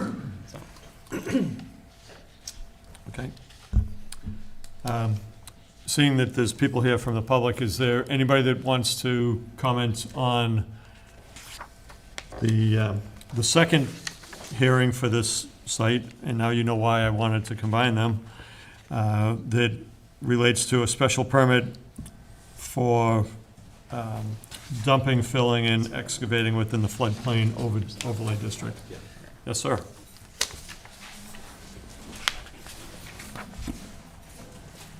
So I also agree with what you're saying, combining them together, because it makes no sense why you wouldn't have the two things together. If you dig that floodplain, now you're taking the soil out, you're changing the floodplain grade. So now, if it does flood, if it's pitching this way, it's gonna come into where they're gonna be digging. If you're dumping soil onto the floodplain, now you're raising that area, so now the water can't come up where it could have gone. So now you're blocking that water from going somewhere, now it's gonna start backing up this way, closer to the dam, or it's gonna go into another property. So I believe the main reason for the request would be to inconspicuously divert water from the property. And that causes a lot of damage, again, like you said. Yep. Water flow changes, it just creates a lot of damage. Also, going on to that floodplain, there's heavy equipment on there, there's possible contamination from hydraulic fuel, is it hydraulic? If you have excavate, say you get a truck on there, they're gonna have, hydraulic oil for their dumps, they're gonna have diesel, they're gonna have oil. If that starts spilling in, what's gonna happen? Now it's gonna be sitting there on a floodplain, that can leak also into the river. If you get stuck and you have to get an excavator in there, what happens if you have a line that pops? Now you're gonna have oil everywhere. And it's not gonna be, 5 gallons, it's gonna be a lot more than that. And there's a lot of trips going on there, and then you're dumping, so you're not just dumping at the edge, you're going onto that floodplain, that could potentially go into the pond, Yeah, correct?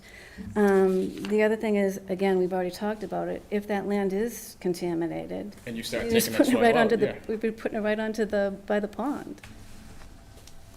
And that could have been a dumping ground for many, many years, because it has been undisturbed, undeveloped. People could be dumping oil, They could be antifreeze, dumping batteries, anything.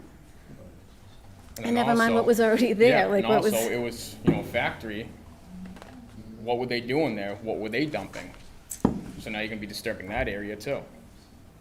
And they've talked about this fill and, is it fill and build Yeah. on floodplains? It's just really not a good idea. And even though it's not building on the floodplain, he's disturbing the Yeah, floodplain. and once you disturb it, And that's our barrier. I mean, he's gonna have to rip up all that vegetation that protects the pond and it protects him from floods. So he's gonna just divert that water. That's my opinion. Thank you for your comments on Thank you. this. thank you.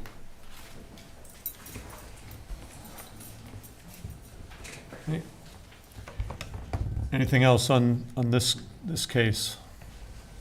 Okay. So, we've said continue this until October 2nd. Did somebody already make that, second that? Did somebody make the motion? So moved. Moved by Bob, Second. second by Drew. Okay, all those in favor of continuing case number 2413 until October 2nd, at 7 PM here at Town Hall, please say aye. Aye. Opposed, abstained, so carried. Okay, so that wraps up Pinnacle Drive for tonight, and it's been continued out until October 2nd. Mr. Petrosi, before you leave, I might act on what Patrick said Yeah, about aligning essentially, town council. Can I do that, even though we can do that because we're still in the public session? Right. Okay. just amend the continuation date? Yeah. Yeah, so amend the continuation date for case number 2211. 2211. Yep. The October 2nd. And because, what's our time So for that one, he did provide the letter extending the, We already discussed the We already extension discussed it. time. right? That Just the hearing is what you Okay. December, yeah, January 8th. Okay, thank you. so, January 8th is the extension of time. Yep. does somebody want to make a motion to change the continuation date of case number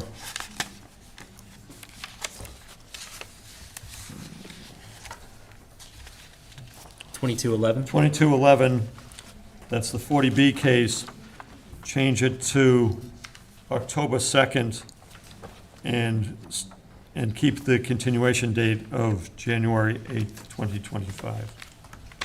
Time. So moved. Moved by Mark, Second? second by Bob. Okay. So this will be continued until October 2nd, here at 7 PM here at Town Hall. All those in favor, please say aye. Aye. Opposed, abstained, so carried. Okay, Great. so that way they line up. Yes, exactly. Thank you very much. Okay. Okay, next case we have is case number 24-9. This is for 23 Arbor Court, special permit under section 6C4A of the Walpole zoning bylaws to allow a single-family dwelling on a lot in addition to the existing two-family dwelling, so. Okay.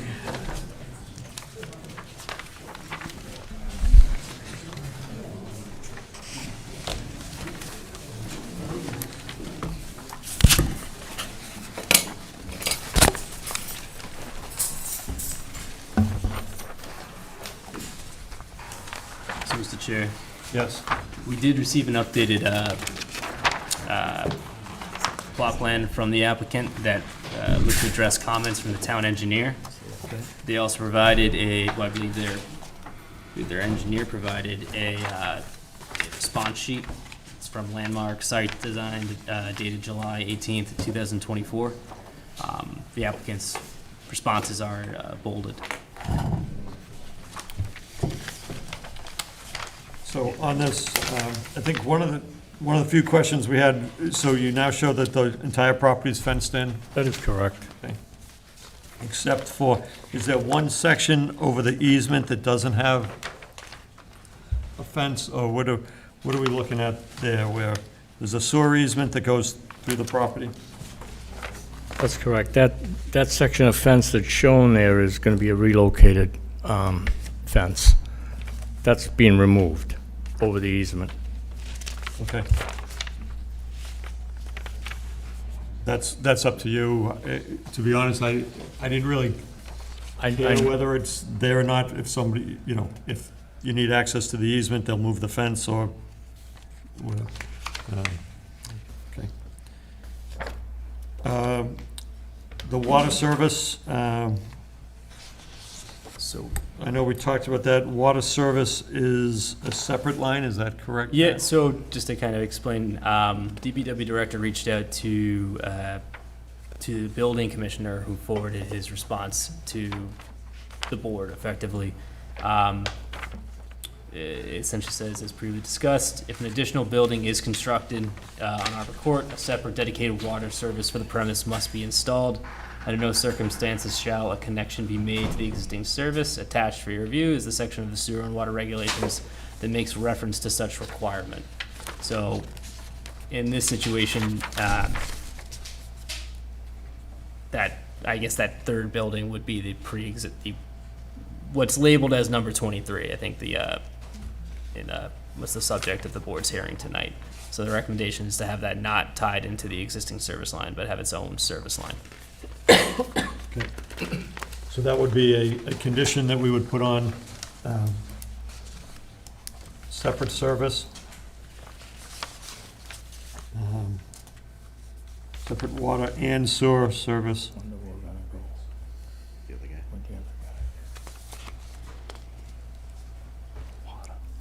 Not the sewer. Anything else people want to add for a condition on this? Patrick, was there anything else that I feel like there was somebody. town engineer wanted?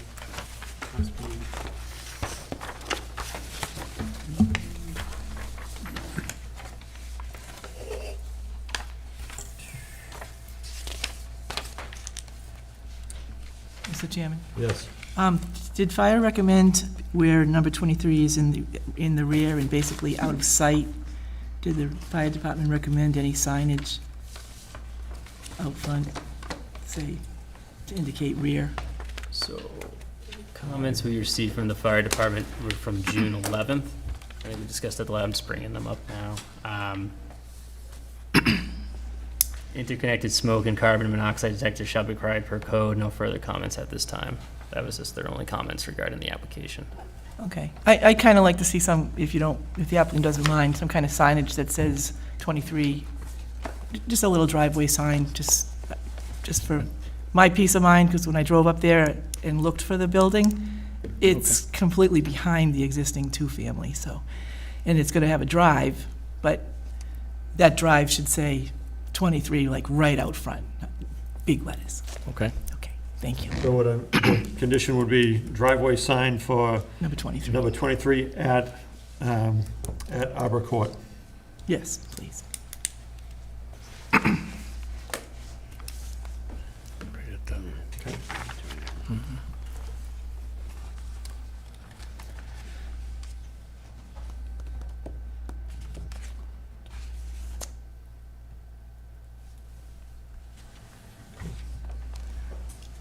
Is it showing all the runoff? I see the comments about downspouts connected to recharge area. But is that shown on the plan? The updated plan, it does show proposed recharge basins, Caltech systems. Both Wait, in- it shows those? Oh, Yeah, in the Yep, r- yeah, yep. two in the front, one in the back? Yep. Yes. Okay.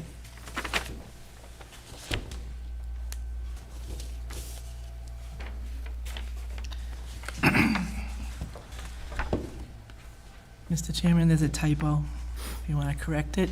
It says deed, it doesn't say deed book reference, it says deed boon reference. I'm sorry. On I the, can't- in the notes, number 2, I think it needs to say deed book reference. That was on the plan last time. You need to correct that. Oh, that's what you're saying. So notes number 2 says No. deed boon. Yes, Yeah, that's both, deed, yes. needs to say book, okay. Thank you. So, I guess we could call that a Scribner.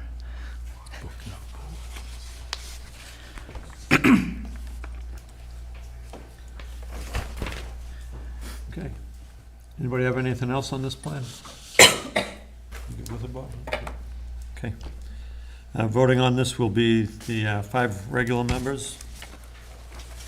So, So I just do want to note that we did receive Mullen forms from both Mr. Anderson and Drew okay. as well. So, does somebody want to make a motion to approve the, The motion to close first. Close the hearing. what's it, oh yeah, right, sorry. All right. Anybody in the audience have any comments or questions on this? Sure. This is for Arbor Court.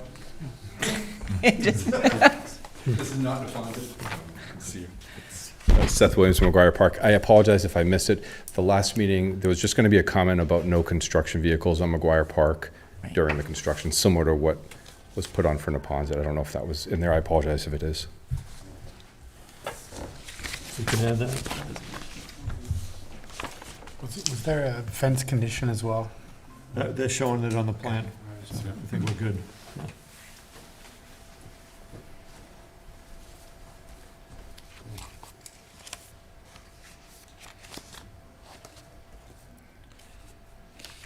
Okay.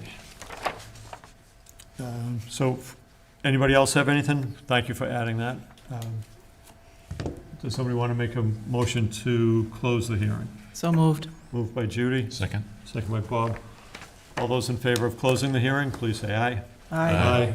Opposed, abstained, so carried. Okay.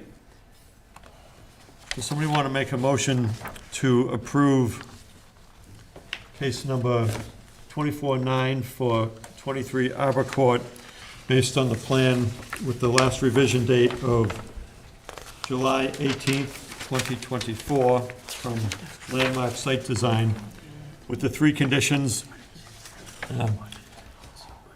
separate water and sewer connections for Unit 23, driveway sign for Unit 23 at Arbor Court, and no construction vehicles on Arbor Court. On McGuire Park, okay? No. I think they want to make sure they stay off the other road. Is it off both roads? McGuire? Okay. Just McGuire. Just McGuire, you don't want to restrict No, Arbor just- too? We talked about Arbor. We have to access through Arbor. Through Arbor, but not to have construction vehicles parking there during the time of construction. Correct. So let's make sure Okay. it says Arbor too. So it is no construction vehicles on Arbor Court or McGuire Park. Park. Correct. Okay, Patrick, you good with that? No construction vehicles parked. Parked. They can Yeah, drive right. to get there. They cannot park on that narrow little street. Okay.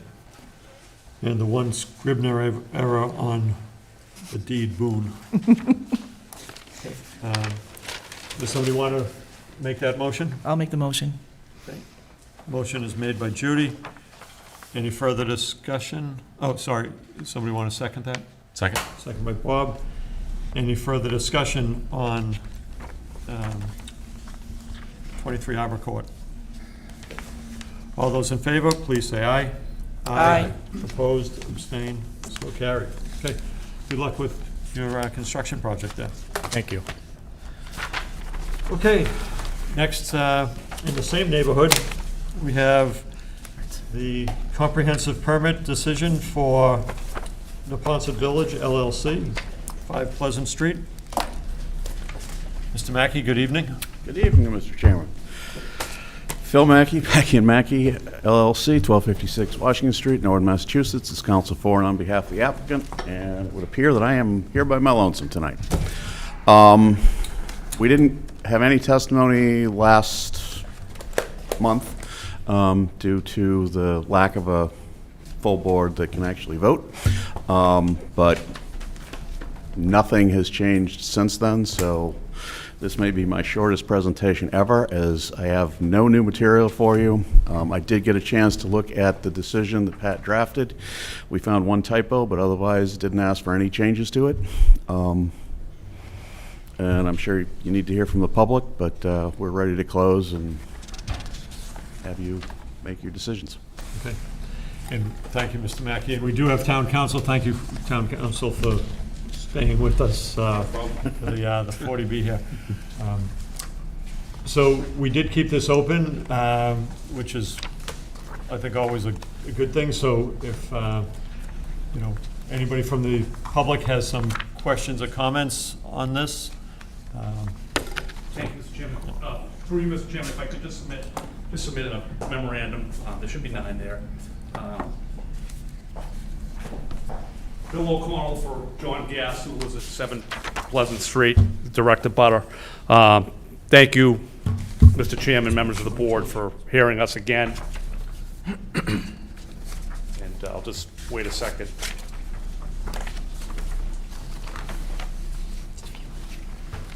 And the memorandum I submitted really just outlines the points that we've made on numerous occasions concerning health and safety, air quality, open space.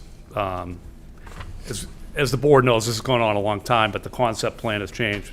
Mr. Gass he's really feeling the brunt of the concept plan that when it did change, because he's got 3 units directly abutting his house, and it's backing right up. It's obviously within the setbacks, and we were hoping, as we've expressed previously, that because of the density, because of the health and safety issues, the air quality, the clear cutting of trees, that the board consider that the applicant reduce the number of units. The engineer should really be here today.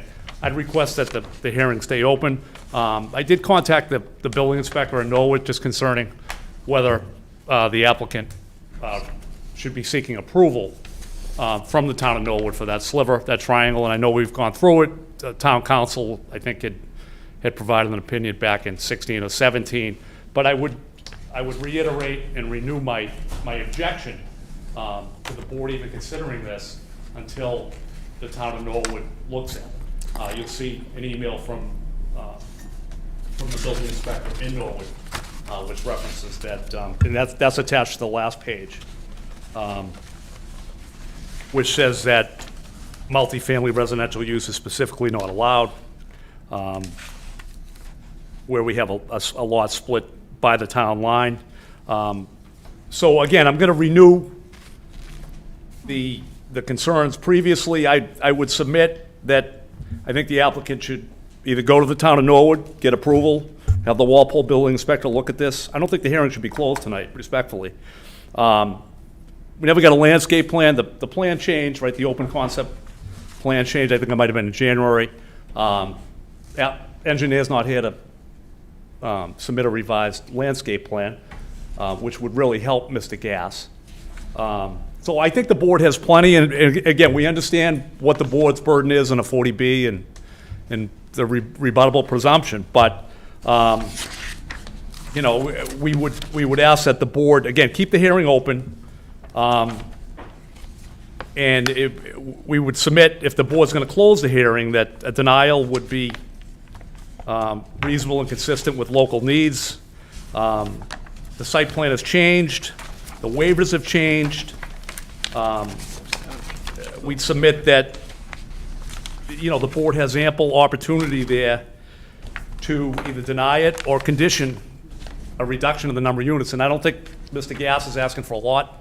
Again, he's the one that is really affecting this after the McGuire Park turnaround was taken off the table.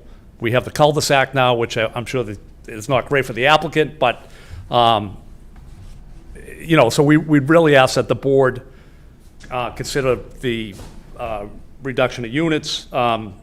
You've got plenty of reasons, including health and safety, as I've mentioned, preserving open space.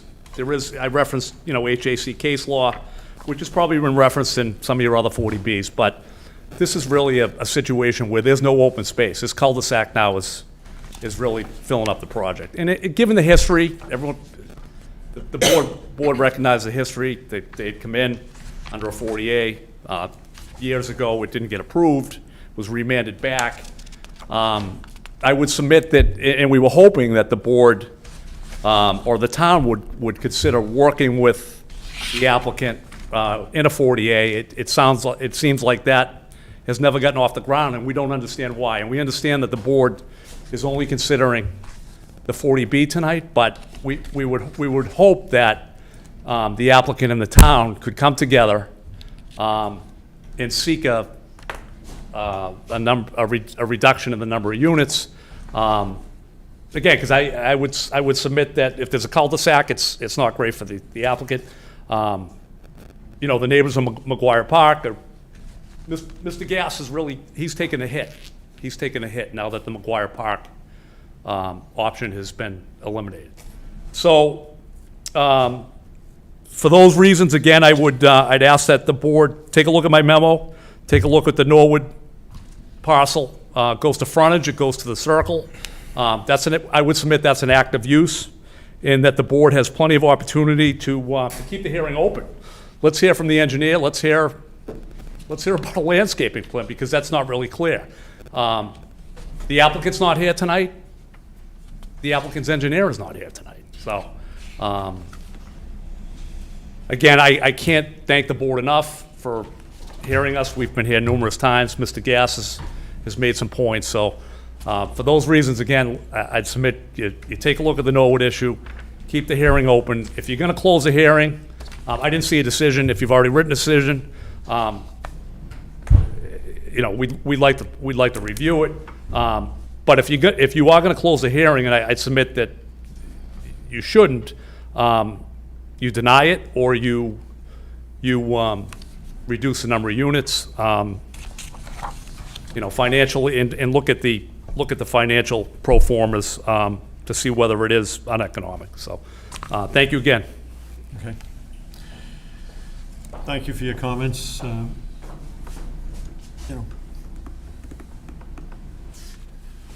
So at this point, the hearing is still open. We have a draft decision in front of us. We've gone over it. Bob, I know you had some questions. Do you want to? Yeah, I mean, resolved, or what do you think? I had there was one, I think it's highlighted here on page 14. And it makes reference to the proposed emergency access route overburdened snow storage area. And I just want it to be, and that goes on, in a manner acceptable to the fire department in order to prohibit direct access from the site to McGuire Park during non-emergency situation. That was my understanding through the course of the hearing, that there was not to be any emergency access through McGuire Park, solely through the cul-de-sac.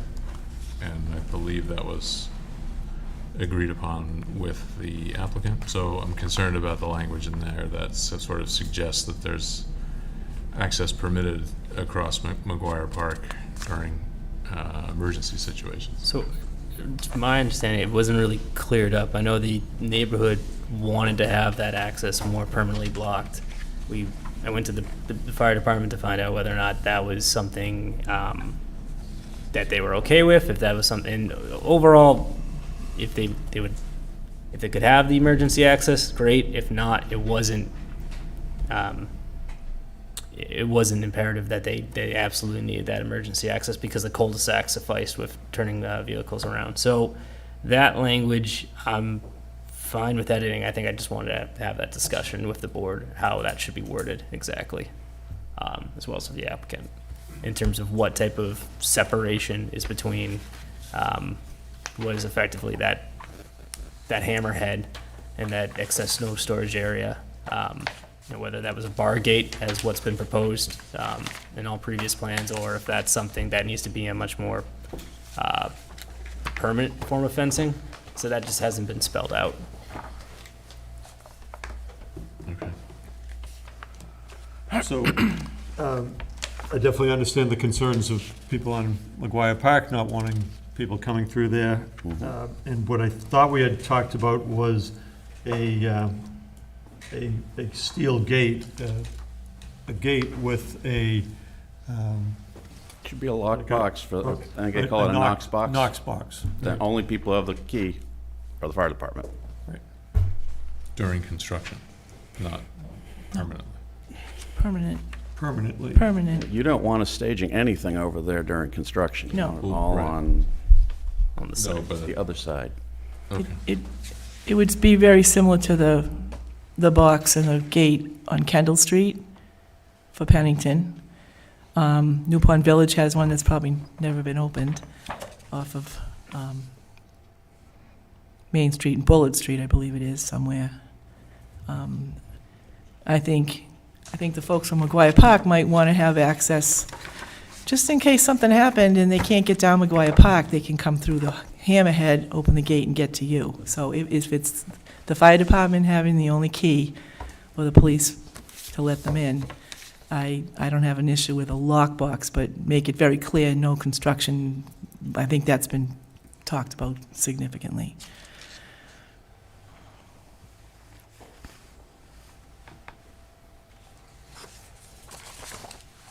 Does that change it for somebody, some people? No, I'm writing this down. Okay. What I'm writing down is a steel gate with a lockbox for fire and police emergency access only. Only. Is this condition E8? that you're looking Yep. at? Yeah. Just clarifying what would be there. Can you go through that wording one more time? Sure. Steel gate with a lockbox for fire and police emergency access only.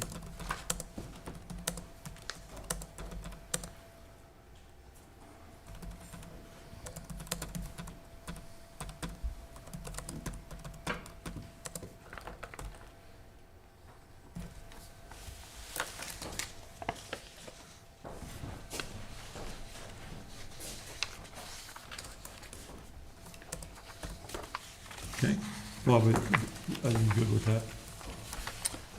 Yeah, maybe I'm misremembering. I thought the idea was to fence it so that there would be no possibility of We going. can't entirely remove the well, let me rephrase it. We can do anything. But we also have to maintain the other side of this gate. So presumably, and I could be misspeaking because they're here, the folks in McGuire Park don't want our landscapers driving up and down, not going to be my landscapers, but the condominium association's landscapers driving up and down. But we have absolutely no problem with making it impossible, but for the police and fire, for a resident to drive down the street. I mean, I totally hear where they're coming from, and we totally agree with that. But there are a few actual practical things that we still need to do on that side. And it's, I believe, a condition that we maintain it. Right. And they can maintain it without driving a vehicle over there. I mean, it There doesn't are, have I to- mean, that's correct. Yeah. I mean, but there's probably a riding lawnmower that's going through there. Right, Yeah. but you can Yes, you have, can. you can get a You can go around riding the side. lawnmower is a lot Yes. smaller than, Absolutely, and I have no issue with that at all. But that's not a solid, impervious wall. So you're suggesting then that the landscapers are gonna go through this locked gate also? No, but they can go around it. You know, we can put bollards every, I don't know how wide a lawnmower is, 5 feet. So you can't drive a car through there, but you can still get a lawnmower through it. Now, I have no issue with the way the chairman phrase the condition that is for police and fire emergency access only. No issue.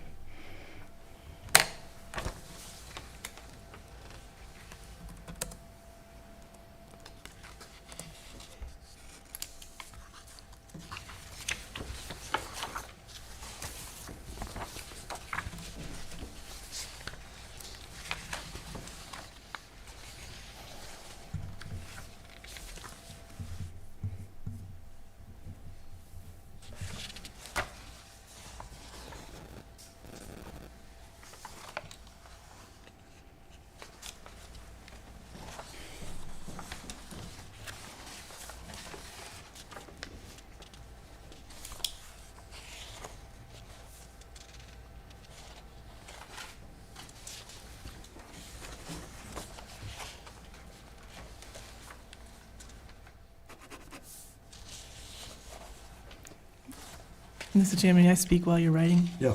Okay. I like quiet time. Mr. Mackey, have you seen Mr. Attorney's letter? I had a chance to read it. Okay, all right, Yes. I'm going to ask about that. Mhm. And I'll ask you while we're talking. Sure. While I have the time. Has the applicant been approached about a 40A? A change of plan? Has he considered a change of plan? He has. Has he, And we are at a point right now where we would like to finish this process before we even think about something else. okay. And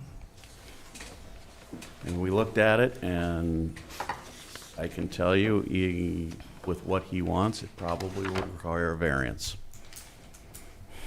Okay, which we haven't done the engineering yet, and we're not re-engineering at this point.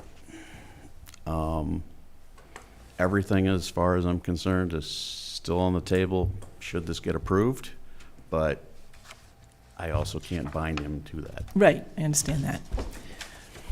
He would rather build a market rate unit, because quite frankly, with all due respect to my brother counsel, the numbers on this are so darn tight that we're a little worried. So you should be. Things are, expenses are going up every minute. They are. Okay. Okay. Anything else? One thing, Patrick, I didn't see anything in here about vegetated buffer, and it's not shown in the plans. I'm thinking particularly to protect Mr. Gass here. Let me bring up the landscaping plan, which would be the last plan referenced The last within the plan. application.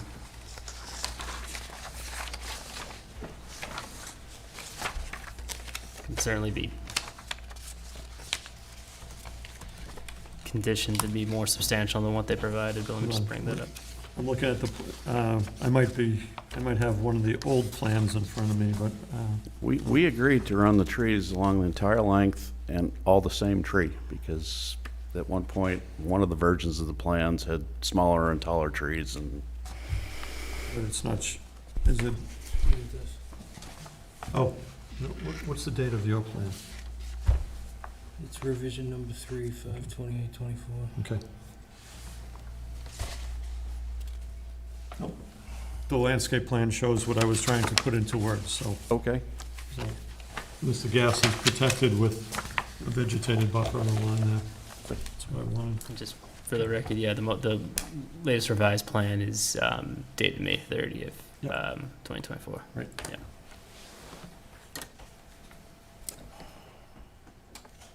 Do you have the May? Yeah, you have the updated one. Okay. Looks like, the revision table looks like June 5, 24. Peer review comments. Mine's different. No, that's good. I've got Oh, a- you're correct. But, Yeah, that's, but. June. Landscaping was. Okay, the landscape plan, if you look, Oh, has the a, landscape. has a different date than Okay. the plan set revision. That wouldn't have changed for peer review. What, I'm making sure that Mr. Gass and the neighbors are being protected with a vegetated buffer, which was covered. Mr. Chairman, this procedurally, the findings, the proposed findings, who were they written by? What's that? Who were the proposed findings written by? By the zoning board. Okay, because you haven't closed the hearing, you haven't deliberated, so, Mike, and I don't No, have we a did, copy of the we proposal. we deliberated when we were doing the waivers. That's part You of the haven't done, I deliberation. don't think you've done the waiver. Yes, we did. We did the waivers. So we've discussed the waivers, we haven't taken a vote on the waivers or anything like that. I think that's why in the decision, it's written to be determined with the board's vote. As far as the waivers? Yeah. With all due respect, Mr. Chairman, the board hasn't closed the hearing, they haven't deliberated, and you have findings that you worked for, which we don't have a copy of, so it's, and I'm not sure what your procedure is with 40Bs, but, you know, we just talked about the town maybe considering a 40A, which apparently hasn't been done. It seems like this 40B is rubber stamped. Written by, This isn't rubber stamped, well, okay? I understand, Mr. Chairman, but you're going through the findings now. I can only surmise that you're gonna approve it. So I would object that we don't have a copy of the proposed findings. Your economic development person wrote them. You haven't even closed the hearing and deliberated. So I'm not trying to be difficult, but it seems like the process is a little bit unusual. If that's the way you're doing it, fine, but. You can discuss a draft decision while the hearing is open. Which is what you are doing. Yeah, we don't have a copy of it. I mean, can we get a copy of it? Sure. It is a public record. I didn't see it on the website. Okay, well, it's public record, I can get you a copy. Well, I think you should keep the hearing open until the parties have had an opportunity to go through it.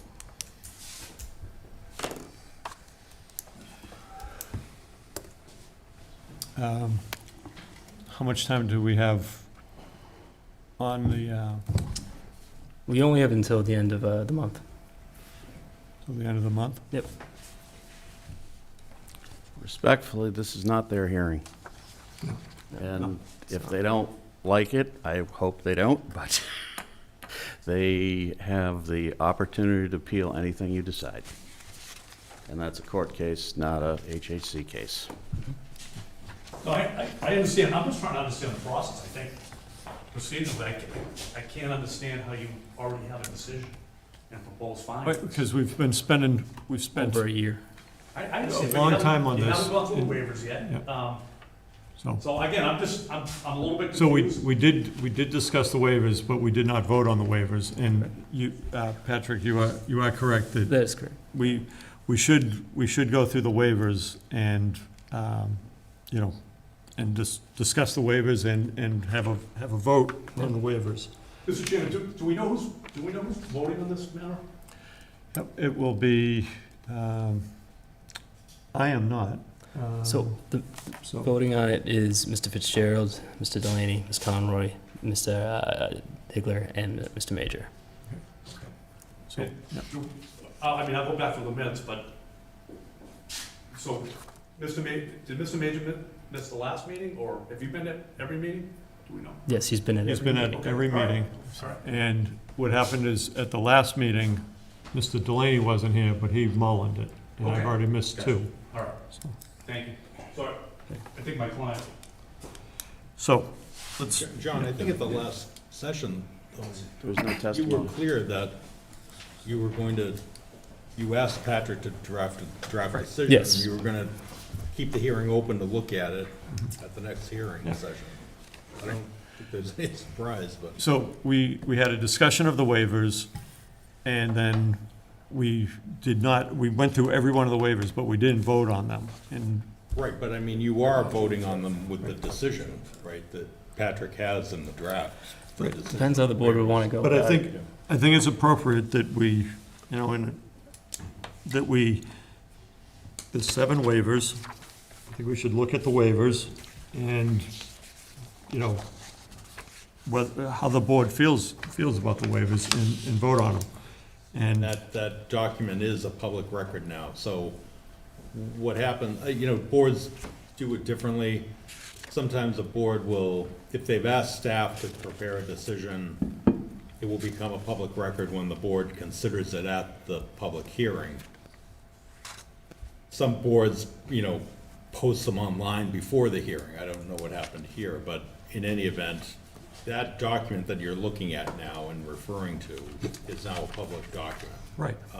So if there's a copy for Mr. O'Connell or anybody else, we should give them a copy, so they can follow along. But you're not obligated to keep the hearing open No. beyond tonight. If We've been at this for a long time. We've gone through this. People have had a time to review I this. just want to, Yeah. clarify where you're at. I mean, ultimately, you are going to have to close the public hearing, and then you would either vote the decision or Right. need to do further deliberations. But your hearing is still open. Right. So, as we've done with all the other 40Bs, I think it's appropriate that we take a look at the waivers and actually, we've discussed each waiver before, but now I think we should actually vote on the waivers, as we have done with the other cases that we've had. Mr. Chairman? Yes.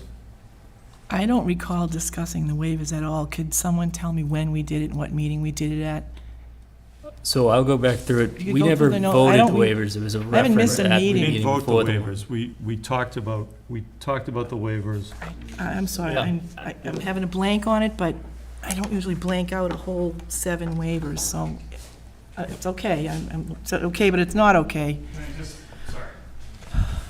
So last meeting, you guys were supposed to discuss and vote the waivers, is my memory. Right. And that was postponed. The prior meeting, you read the waivers, but there was not a discussion, and the public did not talk or mention and say anything about the waivers. You literally just had the paper, Right. you read them. There could have been discussion outside of the meetings, totally fine, but the public didn't have anything in an open forum like this. Right. So And that's Exactly. just so you know, the waivers usually are not for everybody to comment on, but the board goes over the waivers based on the information that we've heard, and then we take a vote. And sometimes we have split votes on the waivers, and that's the way we've done it before.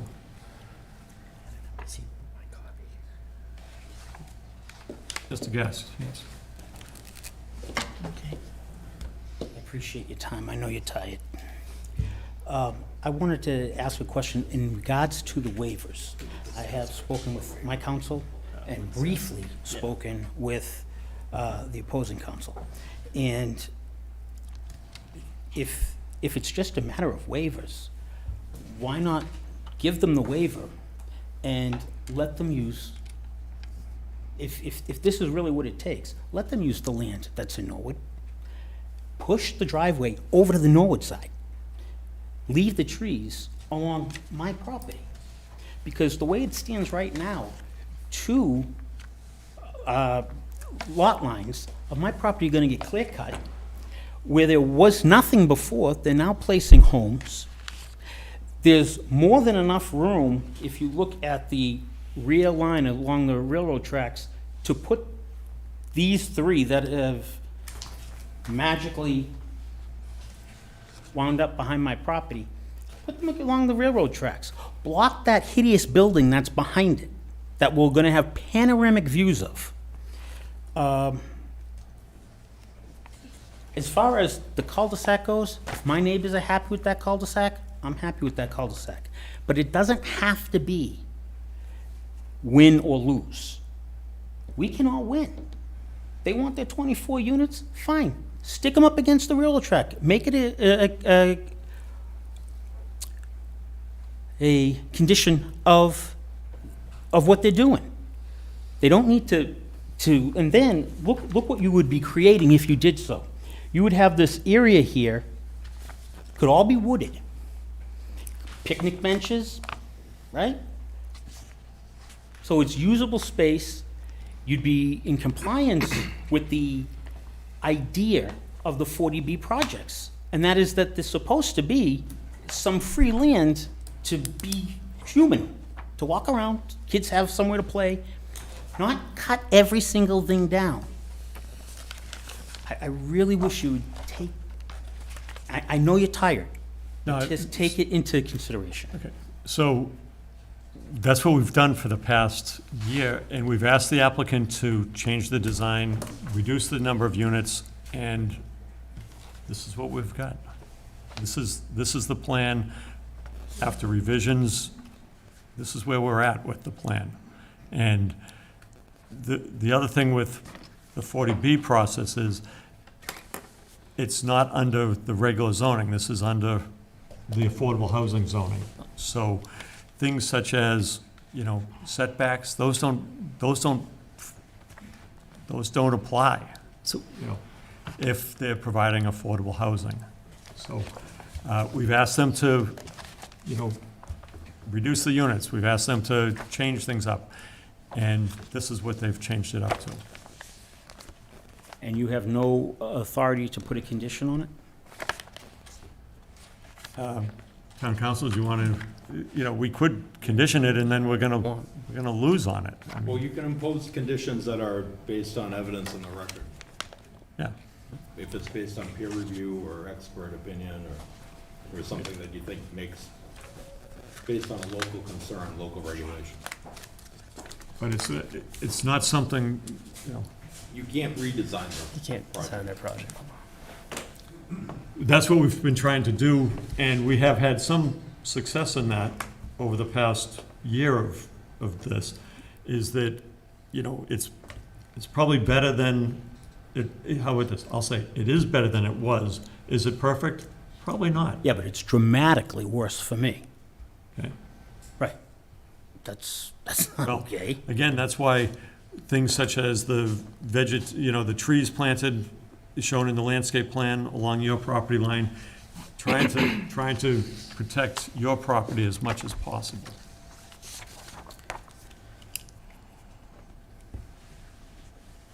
I can't force you. I'm not happy with it. Well, it is what it is.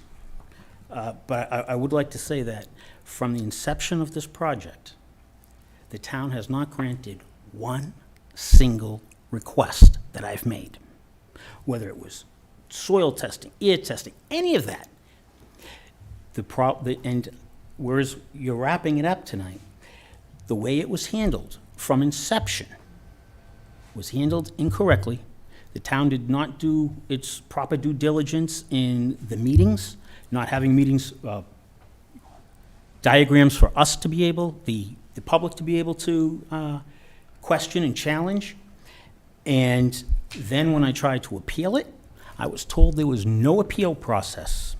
And by the time I had a lawyer, it had expired that term of time. This is no way to do business. And nothing else, I would ask that you send a letter to the state and let them know that these projects that are getting shoved down our throats needlessly, when nobody has to lose, it's not fair. There's plenty of land to develop. You got Walpole Prison, you got the hospital across the street from it. When you look at the projects that were presented to you tonight, look what's happening in such a small area. It's devastating. That's the way it is.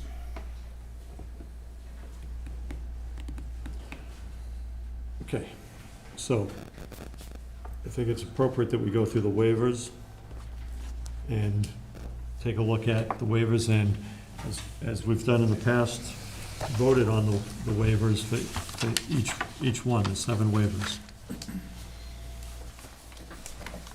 Okay. So, voting on this will be 1, 2, 3, and you two, Dave and I, are out. So the first waiver is for the required lot size. And the dwelling for occupancy of more than 3 families on a lot having an area of at least 30,000 square feet. And the waiver requests, the lot is 240,000 square feet for 24 units at 10,000 square feet per unit, and that's the waiver for lot size.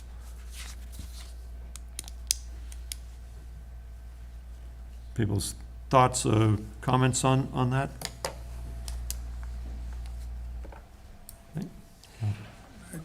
Okay, I wasn't sure. So this is 121,000 square feet, and it's 118,000 square No, feet it's smaller. 240,000 square. 240,000, okay.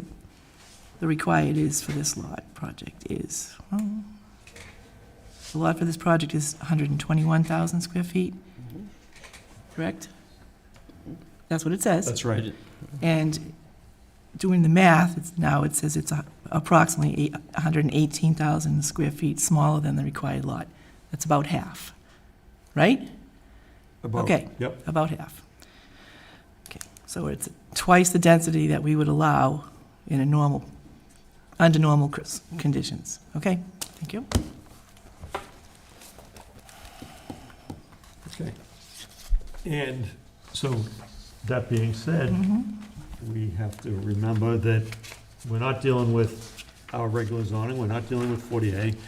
We've been at this. This is an affordable housing project. Understood. So, on the waiver for lot size,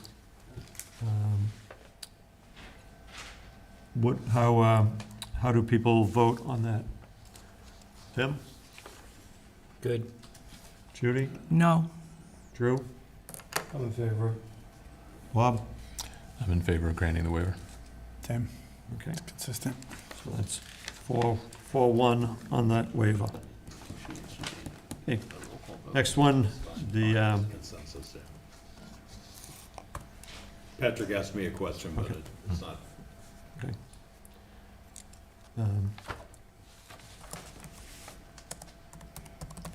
Says here, dwelling for occupancy of more than 3 families, provided that a 50-foot buffer zone shall be required where the adjacent lot has a single-family dwelling or is vacant land.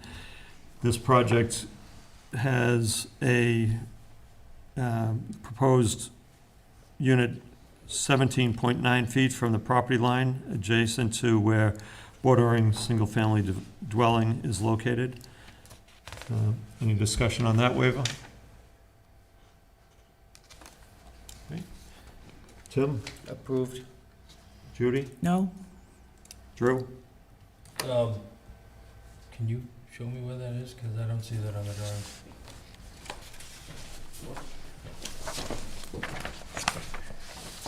Sorry. It's okay. I don't see specifically called out. I don't know if it's already scaled separately or.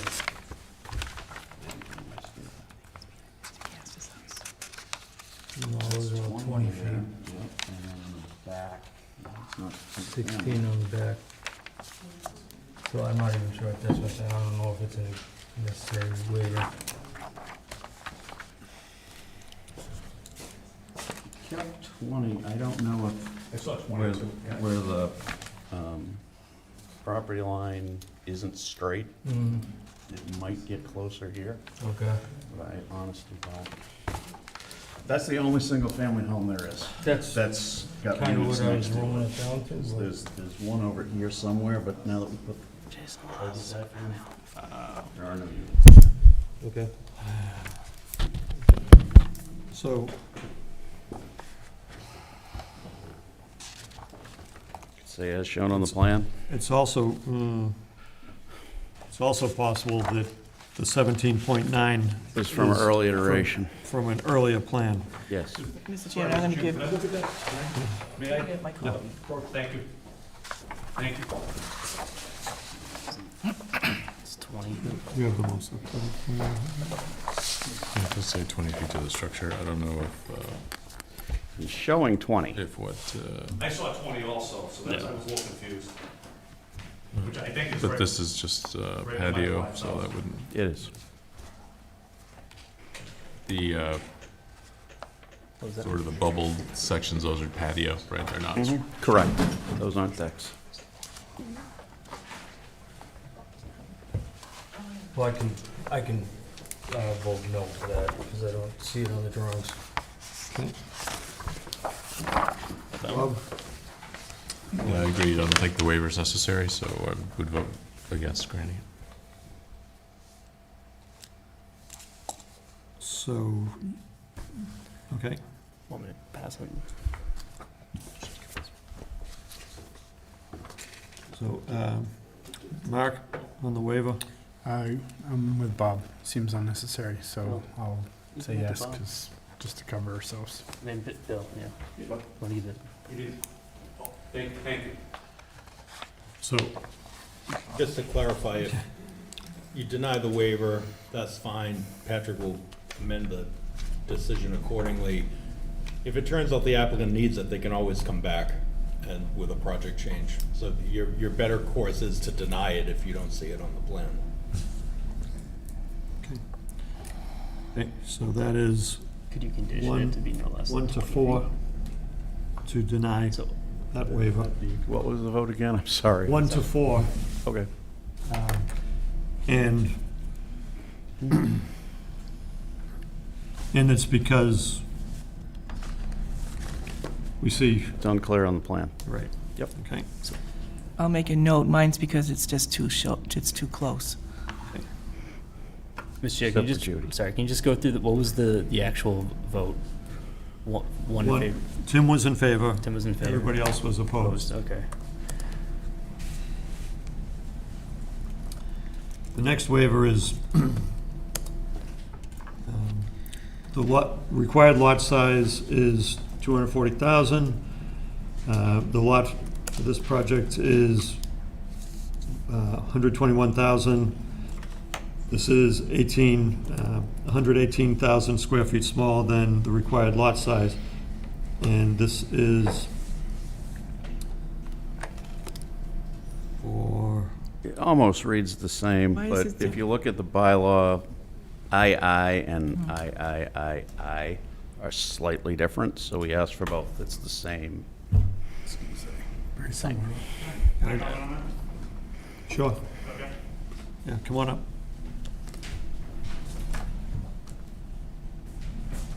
Greg Nyland, 11 McGuire Park. Just something to consider for the board. That strip behind McGuire Park, right? You're looking at 121,000 square feet total, but that strip that is behind McGuire Park, essentially completely separate from the units. And that's probably what, 1/4, 1/5 of the total area of that 121. So just something to consider again. That's like, it's even denser than, that's even on paper. Right. Yeah.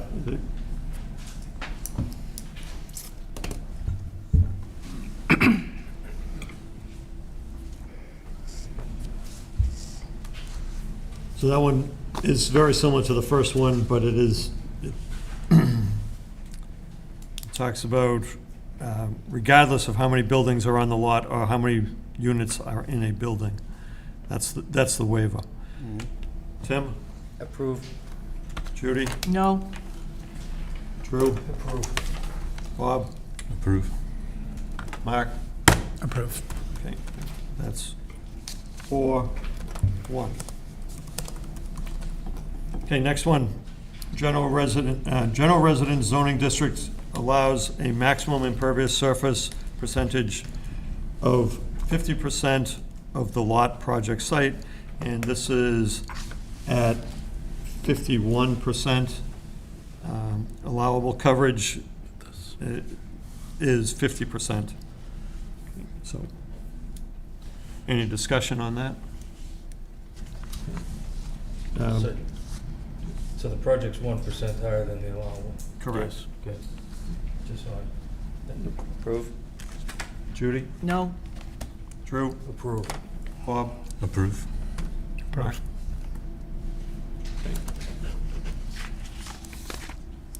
The next one has to do with setbacks. For the zone, minimum frontage, 30 feet, side 15, and rear 30 feet. The current layout proposes a structure setback of 17.9 from the front property line and another structure back 16.6 from the rear property line. Okay. Do we see the 16.6 on this? Yes. It's yeah, back by the railroad. 16.6, okay. But I'm not seeing the 17.9. That's the same dimension we were talking about It is. previously. Yeah, it's, the waiver's not, it's requesting the rear yard setback, correct?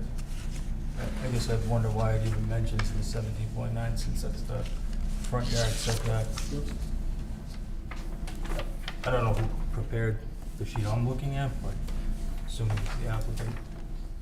I guess I don't know why they make mention of 17.9 when it's the rear yard setback that the waiver that they're looking for. Should only, I guess, be mentioning the 16.6. So I think it's Well, I think the minimum front yard generally required is 30 feet, and there's, Right. 17.9.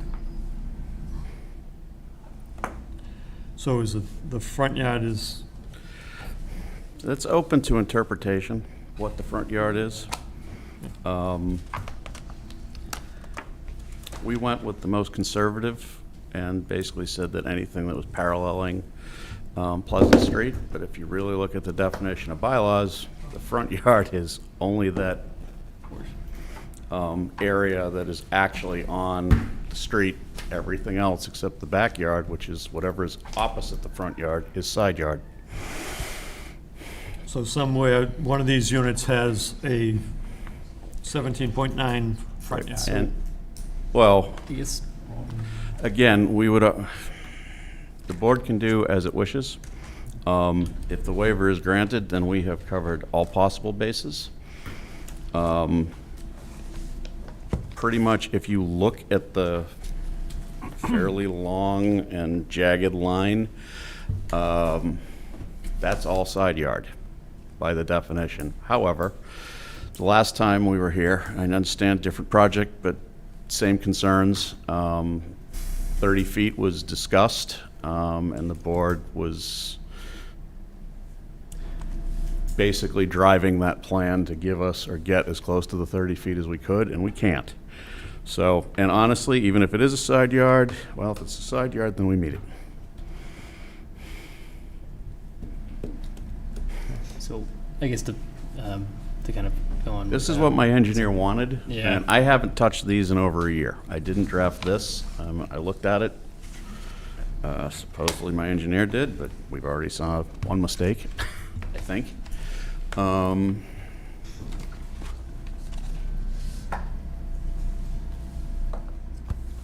Yeah, I The mean, back is absolutely non-conforming. Although, the back Right. abuts a railroad.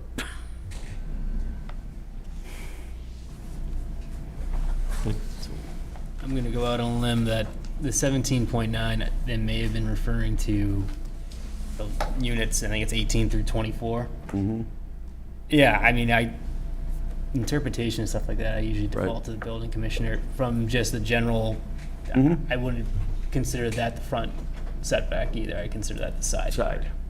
Whereas the front setback would be where In which case... it's actually, abutting the road. Correct. Yeah. I think so. Yeah. And so the board could decide that that half of the waiver is not needed. Do you follow me, John? So, it's up to how the board wants to interpret it, but it's also just not incorrect. There's no 17.9 measurement listed on the plan, so that seems to be a pre-existing measurement from maybe a previous version of the plan. But they do need the 16.6 for the rear property line. This is the only front yard right now. yeah, they're concerned that that might also be considered, but It's not.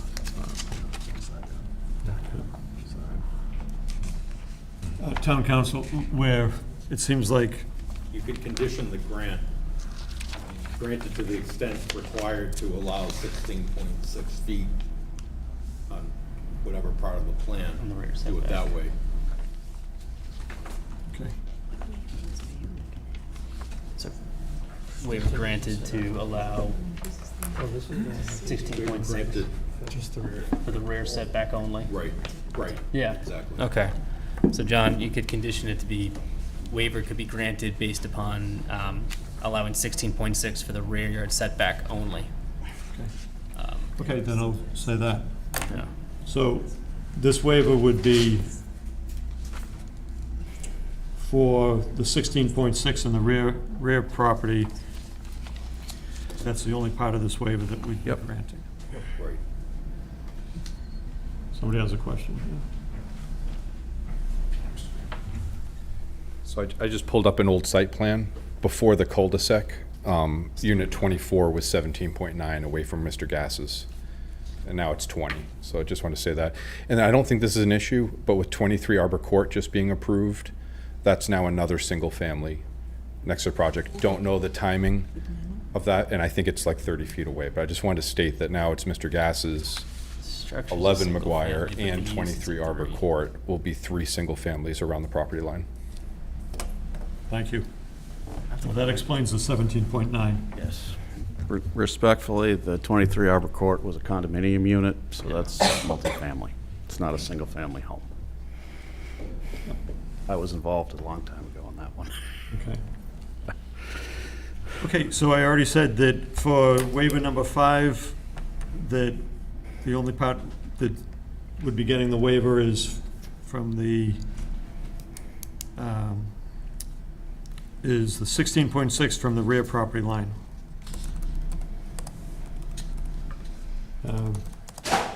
That's what this one would be. Is that clear? Does anybody have a question on that? Okay, Tim, how do you vote on that? Approve. Judy? No? Drew? Approve. Bob? Approve. Okay. 4-1. And the next one, more than one principal building on the lot.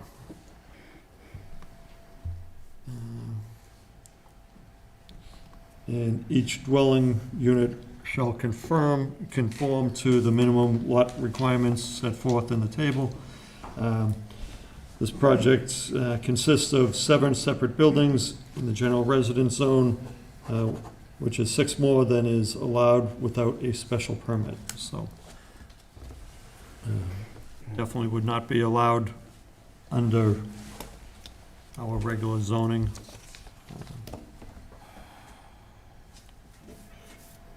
Any discussion on that waiver?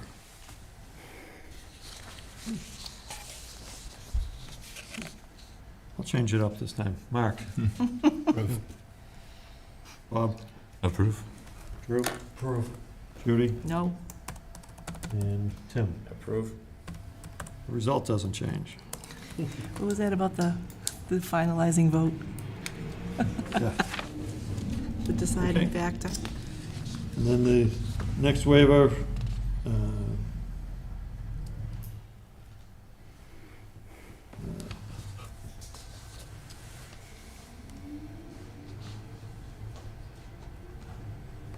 so this has to do with the landings. So normally 18 inches would be allowed into the setback for a uncovered porch or something like that. And This is egress, right? Emergency. for the egress, this one has egress from the units exceeding the 48-inch encroachment into the setbacks, and they are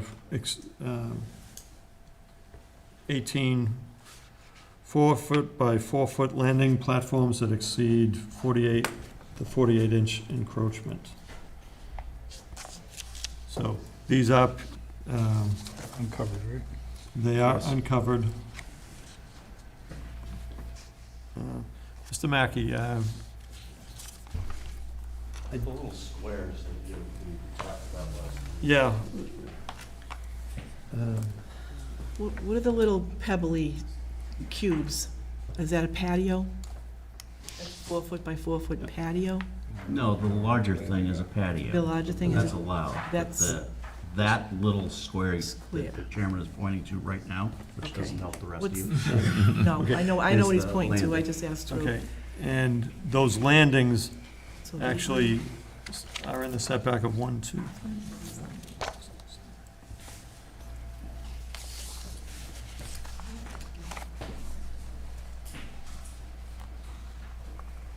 Okay. 1, 2, 3, 7.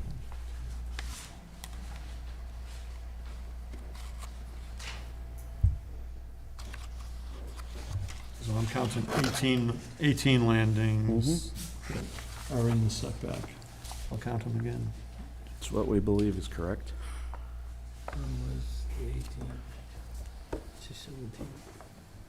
None of these? That's 17. I think on this, it doesn't specify how far into the encroachment, so I think we should reference the plan as substantially as shown on the plan. In other That's cases, fine. in other cases, we have a specific dimension that we can refer to, but in this case, it's just so that they're not building them further into the encroachment than is shown on the plan.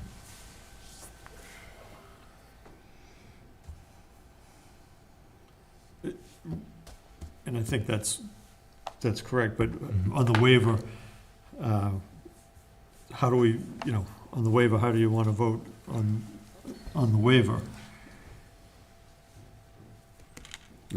I guess I'm proposing to approve a waiver that says that the encroachments are permitted, provided they're substantially as shown on the plan. As shown, okay.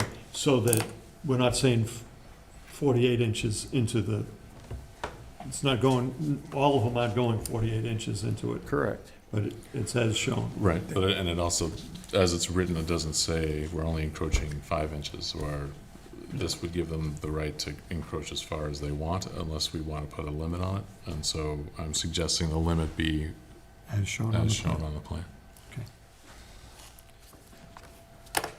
Patrick, you following that? Yeah, so same thing, kind of a conditional approval of the waiver based upon Based on the the approved plan. plan. And that also changes, instead of 18, it's 17. And some are totally in it, and others are not totally in it. Okay, Can we condition something here? yep. And I think it's just referencing those patios behind No, unit. it's these are the little, No, I know. But there's no, It's no, not the not the patio. patios? no, it's the. Right, little okay, egress. so we can't condition the patios? No, patios, Nothing here, Not- okay. There's no waiver for patio. There's not a waiver, okay, not Patio required. wouldn't need. Patios don't require, okay. It's not a structure. If it was No, a it's not- deck, it no, I would, know it's not a structure, okay. Potentially. I was just want to make a comment that if behind 22, 23, and 24, that they weren't, they are right to the line. Mhm. And I would like not to see that happen. Just, it encourages festivities very close to the one house that's there. Just note. I don't guess we can't talk, I guess we can't condition it, but We can add conditions. and it seems like moot, but anyway. okay. So this one is for the landing platforms that exceed 48 inches encroachment as shown, as Bob said, as shown on the plan. How do you vote on that, Mark?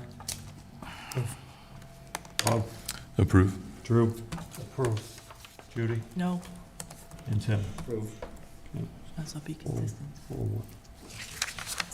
Just a question on the second waiver that we were discussing. That's fine as is, or should we incorporate that? The audio decision? requirement, as I understand it, is 50 feet, a 50-foot buffer there, not the front yard setback or the side yard setback Correct. as a separate dimension, right? And we don't have a 17.9 It's fine. foot dimension shown on the plan, but the plan does show a property that's within 20 feet. Mhm. So the buffer you're not providing the 50-foot buffer, you're providing a Correct. 20-foot buffer. So Well, I think I when we, mean, where it's not really a 20-foot buffer, as Ms. Conroy mentioned, there's going to be patios there. Buffer arguably is not touched. right. So I think when we were, I don't know, just want to get clarification from the board, because I think we were assuming that because it was 20 feet, there was no waiver required at all, or at least that was my understanding at the time. But now that I'm looking at it again, it seems like what the plan shows is a whatever foot buffer it is, and it's less than 50 feet. So even if it were 20 feet, right, there'd still be a need for a variant, I mean, a waiver. Yep. So I don't know if we need to discuss that one again, because I was on a misimpression there, and I don't know if others were as well. Were you under the impression that it met the requirement because it was Because it was 20 20 feet. feet? Right. But bylaw says, because these are three families,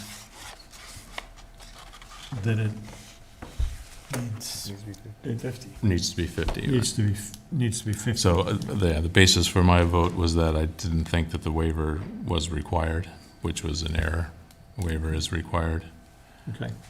in my opinion. I'm just raising that to No, this further discussion because I think others may have Right, read it the same way. because if you look at this, there's the setback, basically, it meets the setback of 20 feet, Mhm. right? But not the buffer. But it does not meet the 50-foot buffer that says, because these are more than three families. Correct. Do you want to revisit that one? Yes, I guess I would like to vote in favor of granting the variance, I mean, the waiver on number 2, again. You know, the buffer shall be provided consistent with the plan, So with, since we don't have an does actual everybody dimension. understand what he's talking about? Yep. So, Similar condition to the last one. This goes to waiver number 2 is what you're saying. Yep. so it would be, Revisit. Revote? well, I'm not saying that yet. I'm Okay. saying if we were to revote it, it would be, I would change my vote too, because I thought it was not. the project proposes a unit.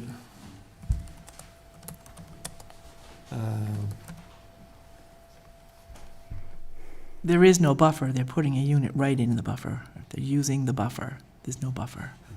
Well, there's a unit that is 20 feet from A line. the line where 50 feet is required. Correct. Respectfully, Mr. Chairman, Yes. kind of following Bob's logic, if you grant the waiver, because you certainly currently have got a 1 to 4, if the board is so inclined to grant the waiver, it's not really just for one unit. It's for about 6. There's 2 different places where they show 20 for the setback from the lot line, so 16.6 is actually the smallest. that doesn't need a waiver though for Oh, this. sorry. This is only the units that are within 50 feet of Mr. Gass's house. Correct. It's not the rest of the perimeter. So you may consider just saying that the waiver is granted in substantial conformity with the plan, because that's honestly really what we're asking for and what's really going to happen. And certainly you can vote no, but that's more accurate to what's being requested for this project. Mr. Chairman, you already voted, but I don't understand the logic. If it's 17.9 or 20, it's a buffer, it's a 50-foot buffer, so I'm not Well, following the logic. he wasn't clear on what it was. Mr. Fitzgerald said he didn't think it was necessary, but it is necessary for this.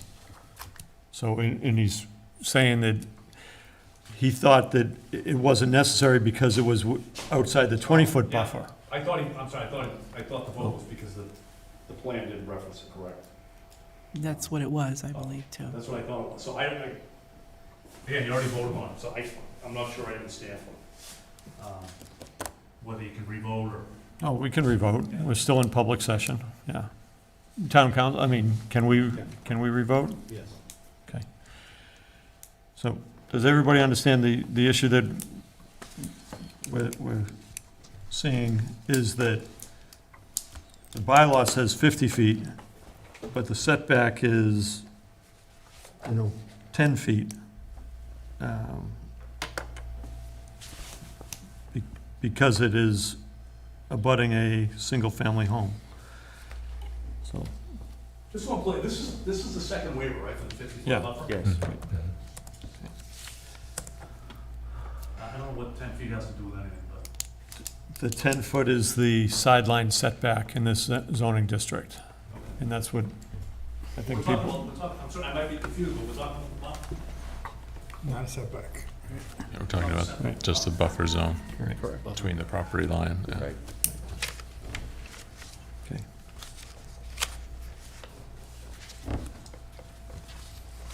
So, And there is no buffer. So I guess I would propose a vote that, in favor of granting the second waiver listed, to permit a buffer of less than 50 feet, provided the project is constructed substantially in conformance with the plans. okay. Okay, everybody understand that? Okay. Mark? Approve. Bob? Approve. Drew? Approve. Judy? No, And Tim? Approve. Okay, so that's 1. The revision date. Yeah, whenever did you? Okay. Oh. So that's the waivers. Yeah, the whole parentheses. That's But then you use that. going through each one of them. Know what we've got there? Yeah. So, one of the things I always look at is make sure that the plan of record is referenced, and it is correctly referenced with the updates. Yeah, we were just talking about that. I was asking Patrick if he had the defined term earlier in the permit, approved plans, and then he can reference that in the waiver part where you're specifying per the approved plans. Let's go, I think it's condition, I think it is defined. conditions A.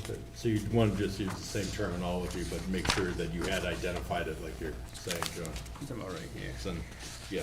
So, fine, because the approved plan says. Then in the end, the building inspector uses it as a checklist. If he's looking at the final plans and comparing it to that. And that's condition A1. That goes over, Right. yeah. May 30th. So how many, does it say, A revision through May 30th. What was the last revision done? looks like June 5th. The cover sheet says June 5th, 2024.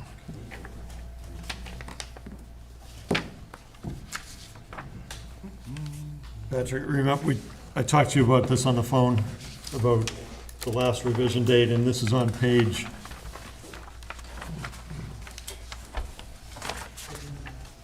page 5. I think it should say with revisions through June 5th, 2024. Yeah, no, I see what you're saying. I think I was just looking at the top cover, but that's probably more accurate based upon the table. So I can make that change.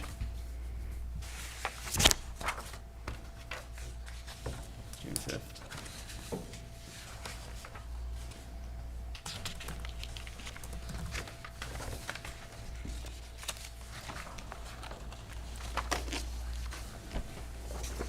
Okay. Anything else on this? Mr. Chairman, if I may, is the board going to address the Norwood parcel, the frontage and circle? We've gone through that, we've gone through that As part of before. the waiver? No, because it's not part of the application. I want to ask town council to address the Norwood parcel on this. Yeah, I mean, she had opined on it before. You had it as part of your record. We had it as part of the record. Atlantic Court gave an opinion on it. There's no construction on it. It's part of the frontage. So I just rely on what she said previously. Right, it's not it's not being used as part of Well, the project. she had a more detailed analysis of that, and I'm not prepared to tell you what it was. I mean, it But speaks for itself. It's not being used in the square footage of the, Yeah, she cited case law and It's everything. used for about the frontage state and law. square footage and nothing else, no construction. And And you're just, you know, asked to, for waivers that are required under the Walpole bylaw. If it's a frontage issue too, you could waive it. but they didn't In ask other for words, that. if, They didn't ask for that waiver. yeah, but it's sort of, hey, we don't believe it's necessary. We went with town council's opinion. If the board, in the interest of judicial efficiency, would like us to request that waiver, I'm happy to do so right now. We would also request a waiver for the circle, and then, No, I don't think it's, we already had from town council. If it becomes necessary, that's on, it's on us. the applicant. We'll be back. Anybody have anything else? I'd just say that the landscape and lighting plans are a different set in revision date, Okay, what's the revision date of those? not to. No, No, that's good. I gotta make that change. what's the revision date? It's revision number 3, May 28th. Plan set is November 23rd. Plan set's from November 23rd, revision is But the, 5/28. if you look at the cover sheet. But I'm saying, they stapled these together, so there's the building set, and there's the landscape set. Okay. Okay, It's just the last. 8 pages. Is there a proposed area for like animals? Like a dog park? It's So like whatever's on the that plans. green area that goes in between their property and my street could possibly where their dogs, unless there's no animals allowed, gonna come towards like my road and my street. You're talking about the northern portion of the site where there is a, Like where we're gonna put the gate, yeah, but it's gonna be now cleared, so that way people can, foot traffic can go through to both that property as well as our street. So you, The way it's there's no- currently there's no area for constituted, yeah. dogs, right? Like, is there not, no animals allowed? it's not conditioned. I mean, it'd be up to them how they want to address it. I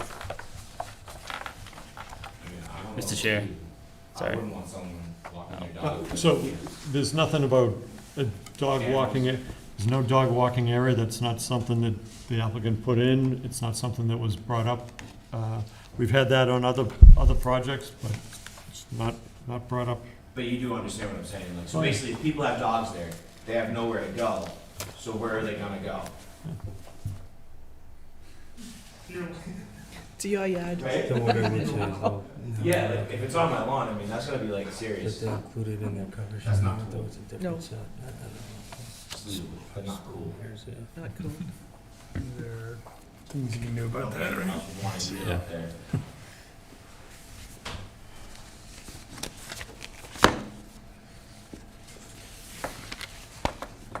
All right. So do you want to reference that the landscape plans are No, different revision? no, because they're included on the cover Okay, sheet. okay, the so it's original not, cover sheet. so you're good with that? Yeah. Okay. Okay. Town council, do you have anything else for us? no. Okay. So the board's reviewed the decision, has gone over the waivers, voted on the waivers, and does somebody want to make a motion? You want to close the hearing? Oh, yeah, close, sorry. Mr. Mackey, do you want to close the hearing? I would love to close the hearing, yes, Mr. Chairman. Okay. So, Does somebody want to make a motion to close the hearing? So moved. Moved by Drew, Second. second by Tim.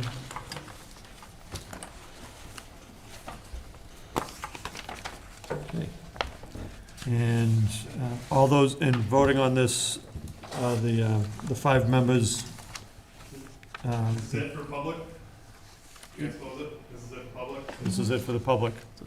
Would we, the public, be able to mention on potential conditions to the board to consider? Not once we close. We haven't voted to close. Why, is there another condition you want to put on? I mean, Just some things that, like, I just want to make sure that you guys know to consider. Oh, you better come up now. For actual conditions, like the construction phasing, just wanted to mention some things about very quickly, just to take 30 seconds. So 11 McGuire Park, couple things that I just want to just say as you guys think about conditions for the project.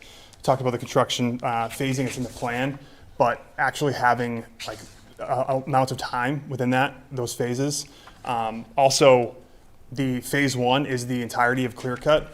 Ask for the applicant to work with the abutters to potentially save some of the trees along the edge that could potentially then be later cut at the end when construction was finished. So if you look at the McGuire Park, like the tree line, there are trees there, and some of it will just be greenery at the end of the project. So potentially could we leave some of those trees? That'd be fantastic. Also asking the cul-de-sac, could that also be clear cut at a later date? Or instead of all done at once? Again, could that be potentially phased? Because it is a large chunk right against the abutting neighborhood. And I know like we kept talking about, right, like density. This has been a very common theme across everything. And I know you guys can't deny anything unless it's health and safety reasons. But I mean, we're talking about like not enough parking. People are gonna park on Pleasant, potentially get clipped by trucks and things coming from the plant. There is now a speed sign that is on Pleasant because people are speeding so much on Pleasant, just something to consider. Also, you know, train track, this is a very unique situation, unique plot of land. You know, there's gonna be, again, very dense. Kids will be playing on the railroads. Is this something we need to bring up with certainty, digging up the tracks, or at least like let them know what's going on? Do they even know that like this project is happening right in their backyard where they are, again, 24-hour a day running shifts with lights and sounds? So again, that's a health and safety thing that it's really gonna make difficult for all of the new neighborhood. And again, this is a single family neighborhood. I moved there because it's a single family neighborhood. And this is something that you would likely see next to an MBTA station, right? Next to a city center, right? And it's just kind of being plopped in on the edge of town in a neighborhood, and it's gonna be disruptive. I mean, right, my house has been there for 100 years. It's gonna be there for another 100 years. And this is completely changing the environment of what this neighborhood is and why everybody moved there. So just wanna say that before all comments are closed. So we really appreciate your time. I know everybody puts in a lot of hours here, so just thank you for, you know, just really understanding and, you know, putting yourselves in our shoes, as again, you guys are all from Walpole. And again, I just want to end on this. If something like this goes through, what does this mean for future projects that are coming through at a later date, right? Like when we have said, you know, can you please reduce the units, anything you can do, and nothing has happened, I mean, there'll never be a grounds to deny anything, right, moving forward. So I know you guys need to pick your battles appropriately, but, you know, think about, you know, future things that can be in this room for low income, right, and just a lack of partnership and a lack of adjustments made. And it's just gonna be a really tough precedent for the town to be up against. So thank you guys, appreciate it. Can I just make one point? It's not low income, it's affordable. And there's no, I'm not saying in a bad way. I didn't understand there was a difference. There's a difference, and unfortunately, the affordable and the state are on two separate levels of what we really need to be building, but, excuse me, Mr. Chairman. So, Jim, yeah, sorry, this is the last thing I say, as far as conditions go before the hearing closes. My client, Mr. Gasson, just made a point about the clear cutting of the trees, I think on the Norwood side, which was discussed at some point, but It was. he just asked whether the board will consider Making a condition that they either replace what was cut, plant something there, or at least make it an order condition. They can't cut it down, and naturally it will grow bushes, you know, from birds and nature and stuff. It's already been cut down. But it was cut down. My understanding is the person who's asking for the waiver, or conditions of Just the conditions of Yeah. this decision here. could we make it a condition of your decisions so that they can't keep cutting it down? Because at one time, it had huge trees. It took them over a week to cut it all down. And the only reason I didn't say anything is, wasn't my land, and I didn't know it wasn't them. I didn't know it was some rogue neighbor just deciding, hey, I'm gonna make my yard bigger by cutting this woods down. So allow it to return to nature. And there's not to like mow it and turn it into a lawn. So you're talking about the Norwood parcel, right? Yes, but it's, So, Do we have any, did we say anything about that? Well, the cutting has to be in accordance with the landscape plan, right? no. So I told you you're we're good. approving a landscape plan. What do they show there? They show not touching that. Yeah. Not touching it. They show, but it has been. So what I would like is if it couldn't be cut down anymore, that way the next time, 20 years from now, when some trees are out there, I could go over and say, wait a minute, you guys aren't supposed to be flake catching this. It's conservation. I mean, so far, we've made no efforts to conserve anything. So, John, I guess I have two suggestions. it's Norwood's it's in Norwood. I don't see, True, but there's no construction within it, which is the main point of the fact that they're able to use that as their frontage. You could condition it that property within Norwood should be allowed to return to nature or something like that. There's no landscaping proposed, but if you just condition that they don't touch it, I don't think that's overstepping the bounds. Yeah, or no alterations to naturally vegetated areas other than as depicted on the landscape plan. okay. It's, yeah. So while we're at it, Can we, because we're going to be landscape architects now, with all due respect, you got to let them take out invasives. Because if we get some Japanese knotwood in there and we end up with that, it's going to ruin his house, it's going to ruin the entire project, and it's just going to spread. We got to be able to take out the invasives. I agree. We can't construct any. We can't use anything. Don't want to plant a lawn. That's just more maintenance. But if you're going to do that condition, I would ask that you allow us to. Basically, condition that the property of the site that is within the boundary of Norwood shall be left to return to nature with the exception of invasive species. Very good. Thanks. And I was also going to just suggest, based upon Greg's comments, we do have different sections of the plan that phase a project in terms of when there's pre-construction activities, what the applicant needs to provide, when there's prior to a building permit, prior to your first occupancy permit, prior to your final occupancy permit. You could have some condition within, this is section C1, maybe the applicant. As far as like the phasing? Well, they mentioned the trees, and I mean, I don't know if this is overstepping or how the board feels about it, but if you were to have some condition that the applicant will act in good faith and discuss which, Well, I don't know, I mean. We're being asked to put a row of trees in. So everything on that row has to come out. Yeah. That was one of the things the board wanted. I can't. You're not going to leave You a can tie it tree in like the building inspector when they do like their construction management meeting. Yeah. I'm sure you have that in the permit Yep. about that Construction. phase, that they'll have a construction meeting. You could add something about that and, shall discuss tree cutting, and that would be a good time for the building inspector or somebody from the board to be able to say, well, why don't cut those down, they're not part of it. Or those don't need to be cut down. And I would tie it in at that phase where you've got people on the ground. I think that's covered in the construction management plan. I think that's being covered. Mr. Chairman, can we go back to the Norwood piece that was cut? Yep. I know Mr. Mackey said that they were not going to do anything with that, they weren't going to touch it. I remember you saying that. Apparently, it was cut by others. I don't know. I don't know, but since you said you weren't going to touch it, would the applicant consider doing some kind of restorative tree planting over there, instead of waiting for Mother Nature to grow some bushes? We were just told we can't. Did I miss that? Yeah, we just said. Oh, I'm sorry. Let it go to nature and just Stop touching it. revegetate touch it? it, not touch it. And then he asked for the one thing to be able Oh, to remove all right. invasives. So, Invasives, right, okay, all right. I must have missed a sentence. anything else? Okay, so, This is 10 seconds. Yeah. Is there anything in there about the construction for McGuire? Like the sign for Burns Ave that says no construction vehicles can come down McGuire? Has that been discussed? Yeah, That's- Because that it's- was said that it would be. I'll look part if of there's a signage, but it's pretty heavily discussed that McGuire Park cannot be used at all for any sort of staging or. I saw there was like a no construction vehicle sign at the end of, maybe it's Of the end of Burns, Burns. yep. Yeah. And then the only other thing, if.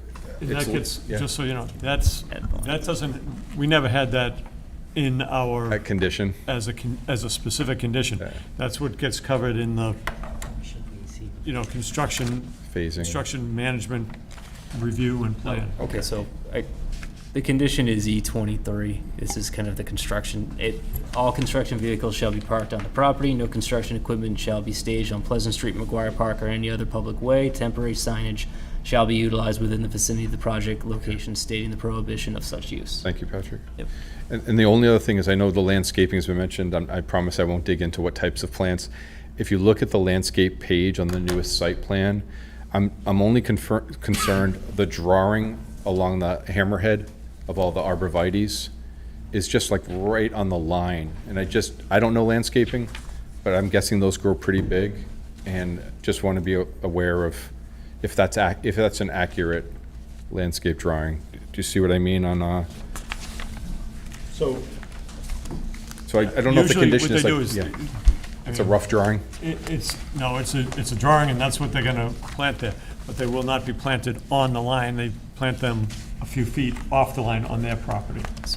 So all the other trees are inside their property? Yeah. But the ones up at the hammerhead are strangely like right across all the property lines. So I don't know if it's misdrawn or what, but there's like fencing and a shed, this stuff there. I just want to make sure it fits. It's just a thought, if it's gonna be there. So all of these Yeah. are right, they just seem inaccurate. So So I don't know if there's a condition to say that landscaping will be on their property. or if Well, it's gonna it exist. will be on their property because they can't go on anybody else's property. Right, but if it's gonna be paved for hammerhead, I just don't know if there's room for both. If there's gonna be privacy, I'm just stating what I just saw. Yeah, thank you. Okay. I would just add to that we do have other general conditions, one of which is that the applicant or the future HOA shall maintain all landscaping on site. So anything that's in terms of overgrowth or dead species, that's. Did you hear that? Intention of the All landscaping is on site, so it's- and they maintain it. Okay. Do people ready to close this? Yeah.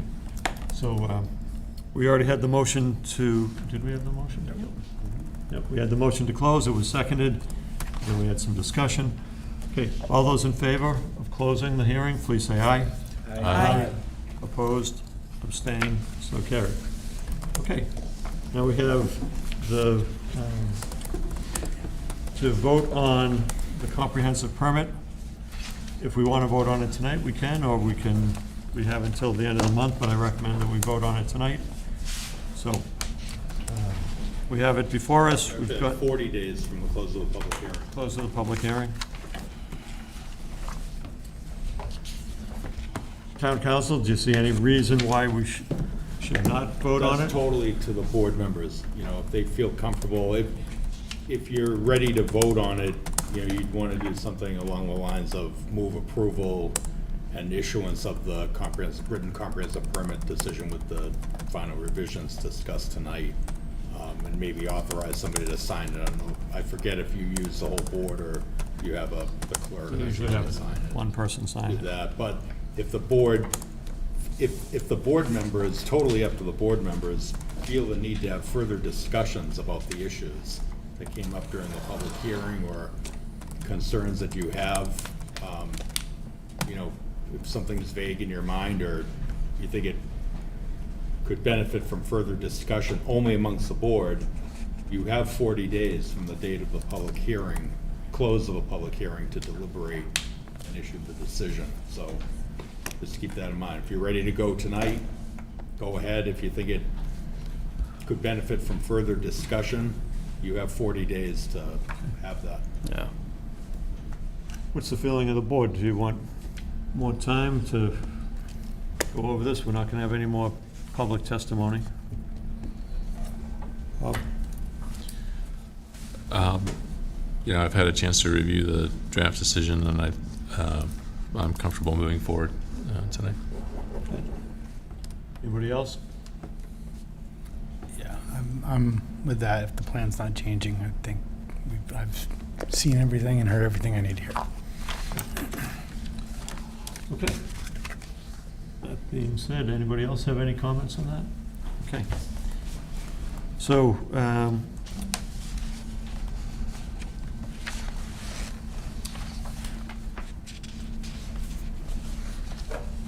somebody want to make a motion to approve the comprehensive permit application of Neponset Village LLC to allow the proposed project at 5 Pleasant Street shown on Assessors Map 20, Lot 5463, consisting of 24 dwellings pursuant to Mass General Laws 40B, Sections 20 to 23. Consistent with the draft comprehensive permit decision as amended by the discussion this evening. Yep. And based on the plans, the plan set with the last revision date of June 5th, 2024, but that's in the decision. Somebody want to make that motion? So moved. Okay, moved by Bob. Second. Okay. Voting on this will be the 5 members. All those in favor? Discussion, Okay. Yeah. please? Okay, just have a couple things to say. No, I'm not shooting the messenger, Mr. Mackey, but I think the applicant knew we were going to vote tonight. I really would have liked to see him here. To me, that tells me he doesn't care. My opinion only, had to say it. I also want to make a comment. Obviously, I'm going to be the lone voice. I'm going to be the no. You all probably figure that out by now. This project is too dense. I know it's a 40B, but there has to be a voice. Someone has to say these projects are too dense. This is like building a little city in a village, and that's what I'm going to say it is. This density changes that neighborhood, as the neighbors have already told us. There's no recreation space. Again, it's too dense, and it's putting 5 pounds of sugar in a 4-pound bag. And I think we've denied before, but I think we need to send a message. Someone needs to say it. It's too dense. It's too darn dense. It doesn't belong there. Something else belongs there. Fish or cut bait. Do what you need to do, Mr. Mackey. You're going to hear the decision and take it back to your applicant. I know which way it's going, but I think you know how I feel. So that being said, let's go. Okay, I'll also remind the board that this is a majority vote because it's 40B, so that's majority vote to carry. Okay. Any further discussion? Okay, all those in favor, please say aye. Aye. Opposed? I oppose. I didn't hear. Aye. Okay, so the vote is 4-1, approval. And does somebody also want to make a motion to have Bob Fitzgerald as the board clerk sign on behalf of the board? So moved. Second. Drew. Second by Tim. All those in favor of having Bob sign on behalf of the board, please say aye. Aye. Opposed? Abstain? Okay, and that's it. Okay, thank you, everybody. Thank you very much, Mr. Chairman. Oh, you can keep it. No, keep it. I don't need, The, I don't need it anymore. we still have the minutes to go over. So we had minutes from July 10th. And What is like the deciding factor that you guys just? we're still in, we're still talking about minutes for our meeting. Okay, we'll be done in a couple minutes. Does anybody have any changes for the minutes, or did people have a chance to review them? I didn't have any comments. I reviewed them, I had no comments and no changes. That's okay. I'd like to add one. Okay. Okay, Dave and Drew, you weren't here for this one, so does somebody want to make a motion to approve the minutes of July 10th? So moved. Moved by Judy. Second. Ooh, second by. Give it to Tim. Second by Tim. All, any further discussion on the minutes? Okay, all those in favor, please say aye. Aye. Opposed, abstained? Dave? Did I say right? I am so tired. It's so hot in here. We need to make sure the air is on beyond. Does somebody want to make a motion to adjourn? So moved. Second. All those in favor, please say aye. Aye. Aye. Good night, everybody.